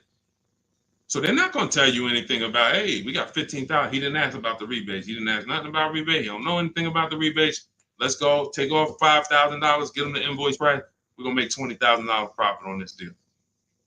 So this is how it works. This is how it works. So with a lease, you could have the same types of incentives. And the thing about leasing is when you go from a finance to a lease, your payment is naturally going to be lower. Even if you get a bad deal, your payment's going to be lower. If you're used to buying $50,000 cars and paying $900 or $1,000 a month and putting 10 grand down, that same $50,000 car is going to lease out for like $800 with a bad deal. So people will walk in and think they won. Oh man, it's lower. It's lower than when I used to buy these. But you don't realize that, if this was a vehicle like Zafrina here, and look, this was a $60,000 vehicle, $65,000 Jeep Grand Cherokee. Now that vehicle, she's paying $579 a month for, no money down. So you walk in and you get a vehicle like this, and you think, oh, they got me the lease at $800. It's a $65,000 vehicle. I had to win. No, you lost big time because there were so many rebates and incentives that you didn't understand were there, and there's no way you're going to get them to reveal them to you. The only way, and I've been in the car business since 2006. I left in 2020, and since then I've been helping people make deals around this country. The only way to reveal what all the rebates are is 2 words: multiple offers. It's the only way. You're never going to negotiate your way to finding out what all the rebates are, because one deal is going to tell you it's $3,000, another deal is going to tell you it's $5,000, another deal is going to tell you it's $8,000, another deal is going to tell you there's no rebates. That's why when we sit back and we get multiple offers from home using the strategies in my digital book that you'll have access to immediately. Those of you who got your book, I see a lot of you saying, got the book. All of this stuff is scripted out for you. Now, you could do it manually, too. You want to call around the dealerships, ask for the sales manager, ask for a manager, try to bypass salesmen, because salesmen are trained to distract and waste time and make it hard, especially by phone. So if you want to try to do it manually, we must get 5 offers.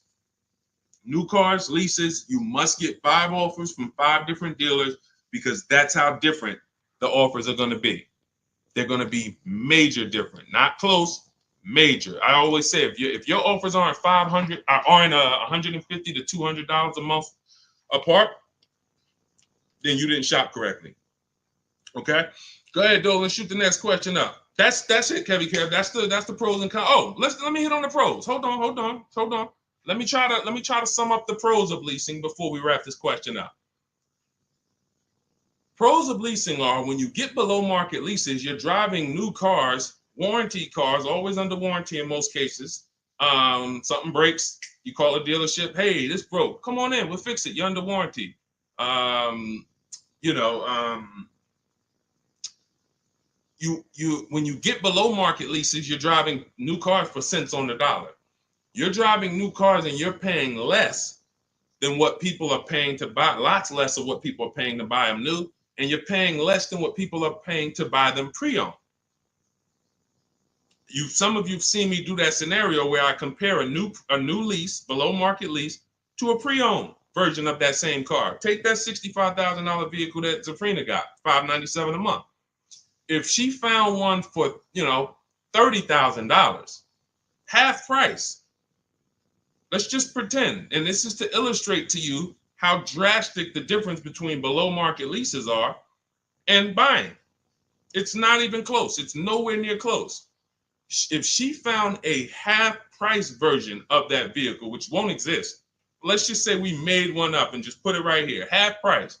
So that's $32,000 plus tax. She's around $35,000.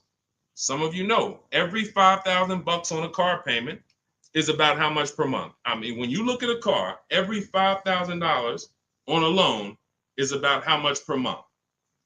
I told y'all, stay by the keyboard. We got to be quick here. This is active learning.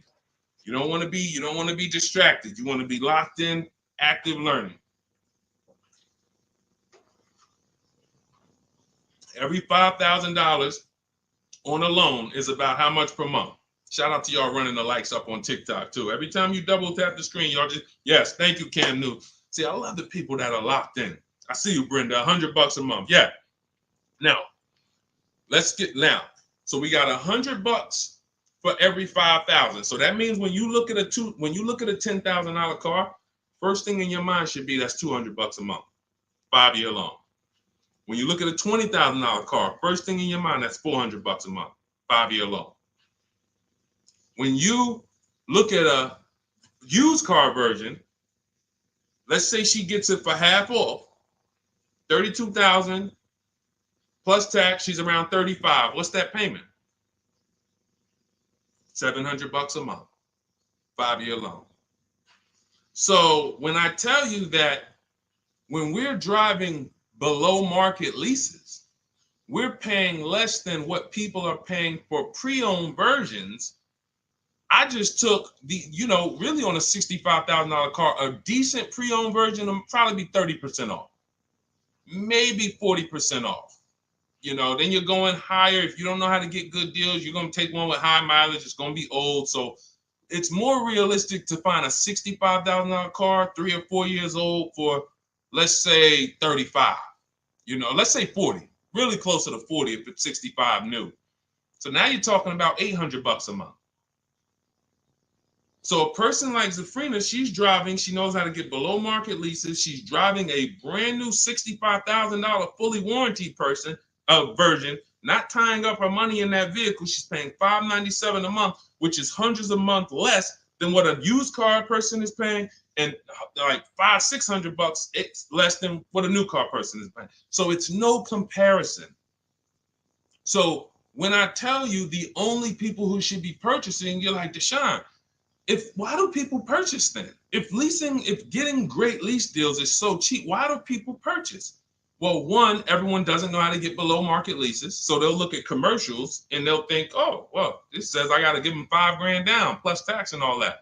That's not deals. That's above market value or market value. We don't pay those prices. And second is, people who buy long-term don't care about those short-term benefits. I want to ask a question. Who on here has a vehicle in their driveway right now that you've had for at least 8 years? I want you to type how many years you've had it. Let me know how many. I see you, Sharon. Congratulations. Use it and win. Let everyone who has a car outside in your driveway that you've had more than 8 years, I want you to type how many years old it is. 8, 10, 15. Okay, Harold, he has one for 9 years outside. Sugar Lump, 19 years. Mr. Living Right, 8 years. Perfect. Dwayne Perkins, I see you, 22 years. Look, Julia Murray, 16 years. Look, Brenda, 8 years. Now watch this. Ralph, I see you, 10 years. 8 years or more is when we buy. These people won. So you heard me just spend the last 10 minutes, 15 minutes talking about pros and cons of leasing, benefits of leasing. But these people are the real financial winners in the long run, because the longer you keep a car, the less it costs you. I'm not a fan of people leasing who have the discipline to keep a car for 10, 15 years, 12 years. I would never tell people lease who's doing that. I'm trying to get the people who say, it's no way I'm keeping a car near that long. I've never done it. I don't enjoy it. I'm not going to do it. You are the people who should not be buying. Because the great thing about having a car 8 years is you'll see something. This is the depreciation cycle. This is how owners lose money on their leases, on their cars. When you purchase your car, one day when you buy it, it's worth this. 5 years down the line, it's worth this. 10 years down, 10 years, but here's the thing. After about 8 years, 7, 8 years, now the depreciation starts to level out. You're not losing that much money in depreciation anymore. Your car today, all of you who just typed, whatever your car is worth today, most likely it's going to be worth that next year too. If your car is worth $5,000 today, a year from now, it's going to be worth about $5,000. You beat depreciation. That's when it makes sense to purchase, when you have those values. These people, look, we call these cars keepers. When a transmission goes out on the car, you know what people who are not programmed, you're not a keeper, you know what you do? Transmission's out. You gotta go get a new car. When the transmission goes out for some of these guys, what are they doing? They go get another transmission and put it in the car. That's what you do. That's what you do. So there's two sides to be on. You're a long-term side. That means, like my dad, he bought a truck 2013. 6 years later, the engine went out. He got a used motor, put it in there. He's still driving it. He's about to sell it for a couple $1,000s now. He's had that car for over 10 years. But he's had no car payment on it for probably 7 years. That's all money that stays in his household. Somebody asked the other day, hey, my car needs $3,500 in work. Should I go get a new car? I said, well, first of all, make sure you get a price from a second opinion from a local mechanic. You always get, for work, you always get 2 opinions. But if it costs you $3,500, will that car ride smooth for the next 3 years, 2 years, 3 years? If the answer is yes, you need to understand something. If you go get another car to replace that car, it's going to cost you a minimum of $3,500 a year, and most likely more than that, $6,000, $7,000 a year coming out of your household. So do you want $3,500 one time and now I got no car payment, I keep my bills low?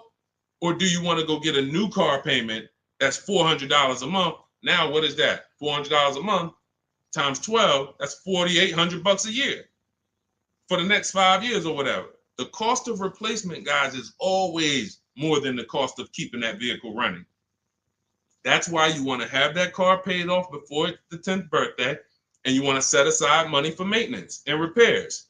Whatever you were paying on your car payment, $400 a month. All right, my car is paid off. Now take $100 or $200, put it into an emergency fund. So when that car breaks down or something needs, hey, no problem. It's in the emergency fund.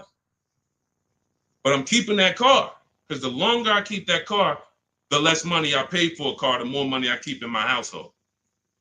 So that's how you purchase, because you're buying a depreciating asset. You have to go long term with it. It's going to go down in value like this sharply for the first 5-6 years. It's going down, losing thousands. But once it levels out, that's when you really want to own it, because now we good. Things paid off. I ain't got to worry about it. But as soon as people come through that deep depreciation, that's when they go and trade the car in, and they do it all over again, over and over again. These are the people who I'm trying to get you to understand leasing. You're in the wrong structure. So it's very simple. You're not keeping your next car 8 years, you should be leasing, shopping for below market leases. You're keeping your next car at least 8 years, you're shopping for a below market purchase. And all of this is in my step-by-step book. This is the first step. Leasing versus buying. I call it the most important question. We got to put your deal on the right foundation, and then we go get a below market deal. So for everything I'm teaching right now is out of my new digital book. You can grab your copy for 75% off. It's normally $97. If you want the entire blueprint, and you guys see the comments, you see the comments people making, man, get the book. Get the book. You see it. So you can go to, thank God we have approaching 10,000 people who have the book. Thank God. We are getting this in a lot of people's hands. People love the welcome offer. And the same people who are using it would look back and say, Deshone, I would have paid the $97 knowing what I know now and what I'm seeing in this book. But to get it at 75% off, $25, even more value. But it's only for 30 minutes. In my TikTok bio, in my Instagram bio, click that link that says 75% off. In my YouTube comments or Facebook comments, we have a comment pinned for you for your 75% off. But once that timer hits zero, guys, it does go back up to $97, which is the normal price. And it's worth every dime at $97. Okay, so get your copy. Make sure you screenshot the thank you page as soon as you purchase, and make sure you take a record of our support team's email, because sometimes you go and you type it in, you're like, I'm finally going to be able to enjoy car shopping. Man, I'm about to make the best car deal of my life. And you're so excited, you type your email in correctly, and now it's wrong. And so we can't email you the book. Now, once you get the book, you're going to see, as soon as you pay for it, I say, open your book below. So there's a link right there on that page to actually open the book, and you can save it to your actual, you can save it to your phone. But I email you a copy too. And sometimes if your email's wrong, you're not going to get that email. So make sure you screenshot that page. It has my support team's email, or look at it right here. Look at it on the screen. Get the support team just in case. But that's not for questions. Do not email me any car buying questions to that. That's only for making sure your book gets to you. Okay? So I want you empowered. I want you making the best deals you've ever made. I'm just going to show a bunch of more people before we rock out.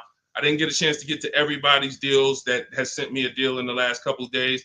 I didn't get a chance. Ansley got his second vehicle. He said 2 down, 1 more to go for the year. He got this BMW truck. We showed Melissa. We didn't show American Senior Benefits. You guys can read this if you're on Instagram, on YouTube. You can pause that. But we'll go more detail on the second stream. Keep sending me your deals, because I told y'all I was going to bring them onto the show. And after you make your deals, email me.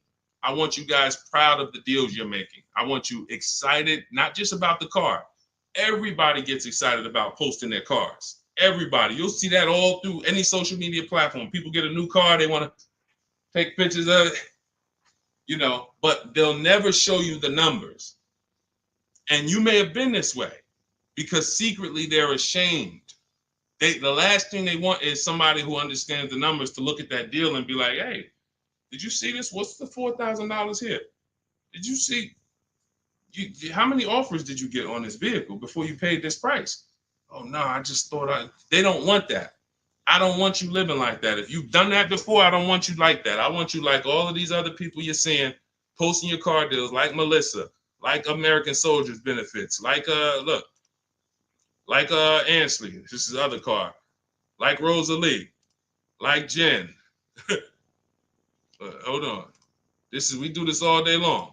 Like Teddy, like Jared, like Zafrina, like Pierre. Numbers. That's what I want. And that's the confidence you will have after you get your book. So get it. If you do it your way, do it your way. God bless you. My way is no talking, right from home. That's why we call it Cars from Home. So I'm going to check out. God bless y'all. I'll see y'all on the next stream. Share this with a friend. Before you jump off, share this with one friend that you're like, hey, I got somebody that my best friend, they need to see this, because we have to help people protect their money. If we don't get this message out, our friends are right now in dealerships right now overpaying. Okay, so God bless you all. I will see y'all on the next stream.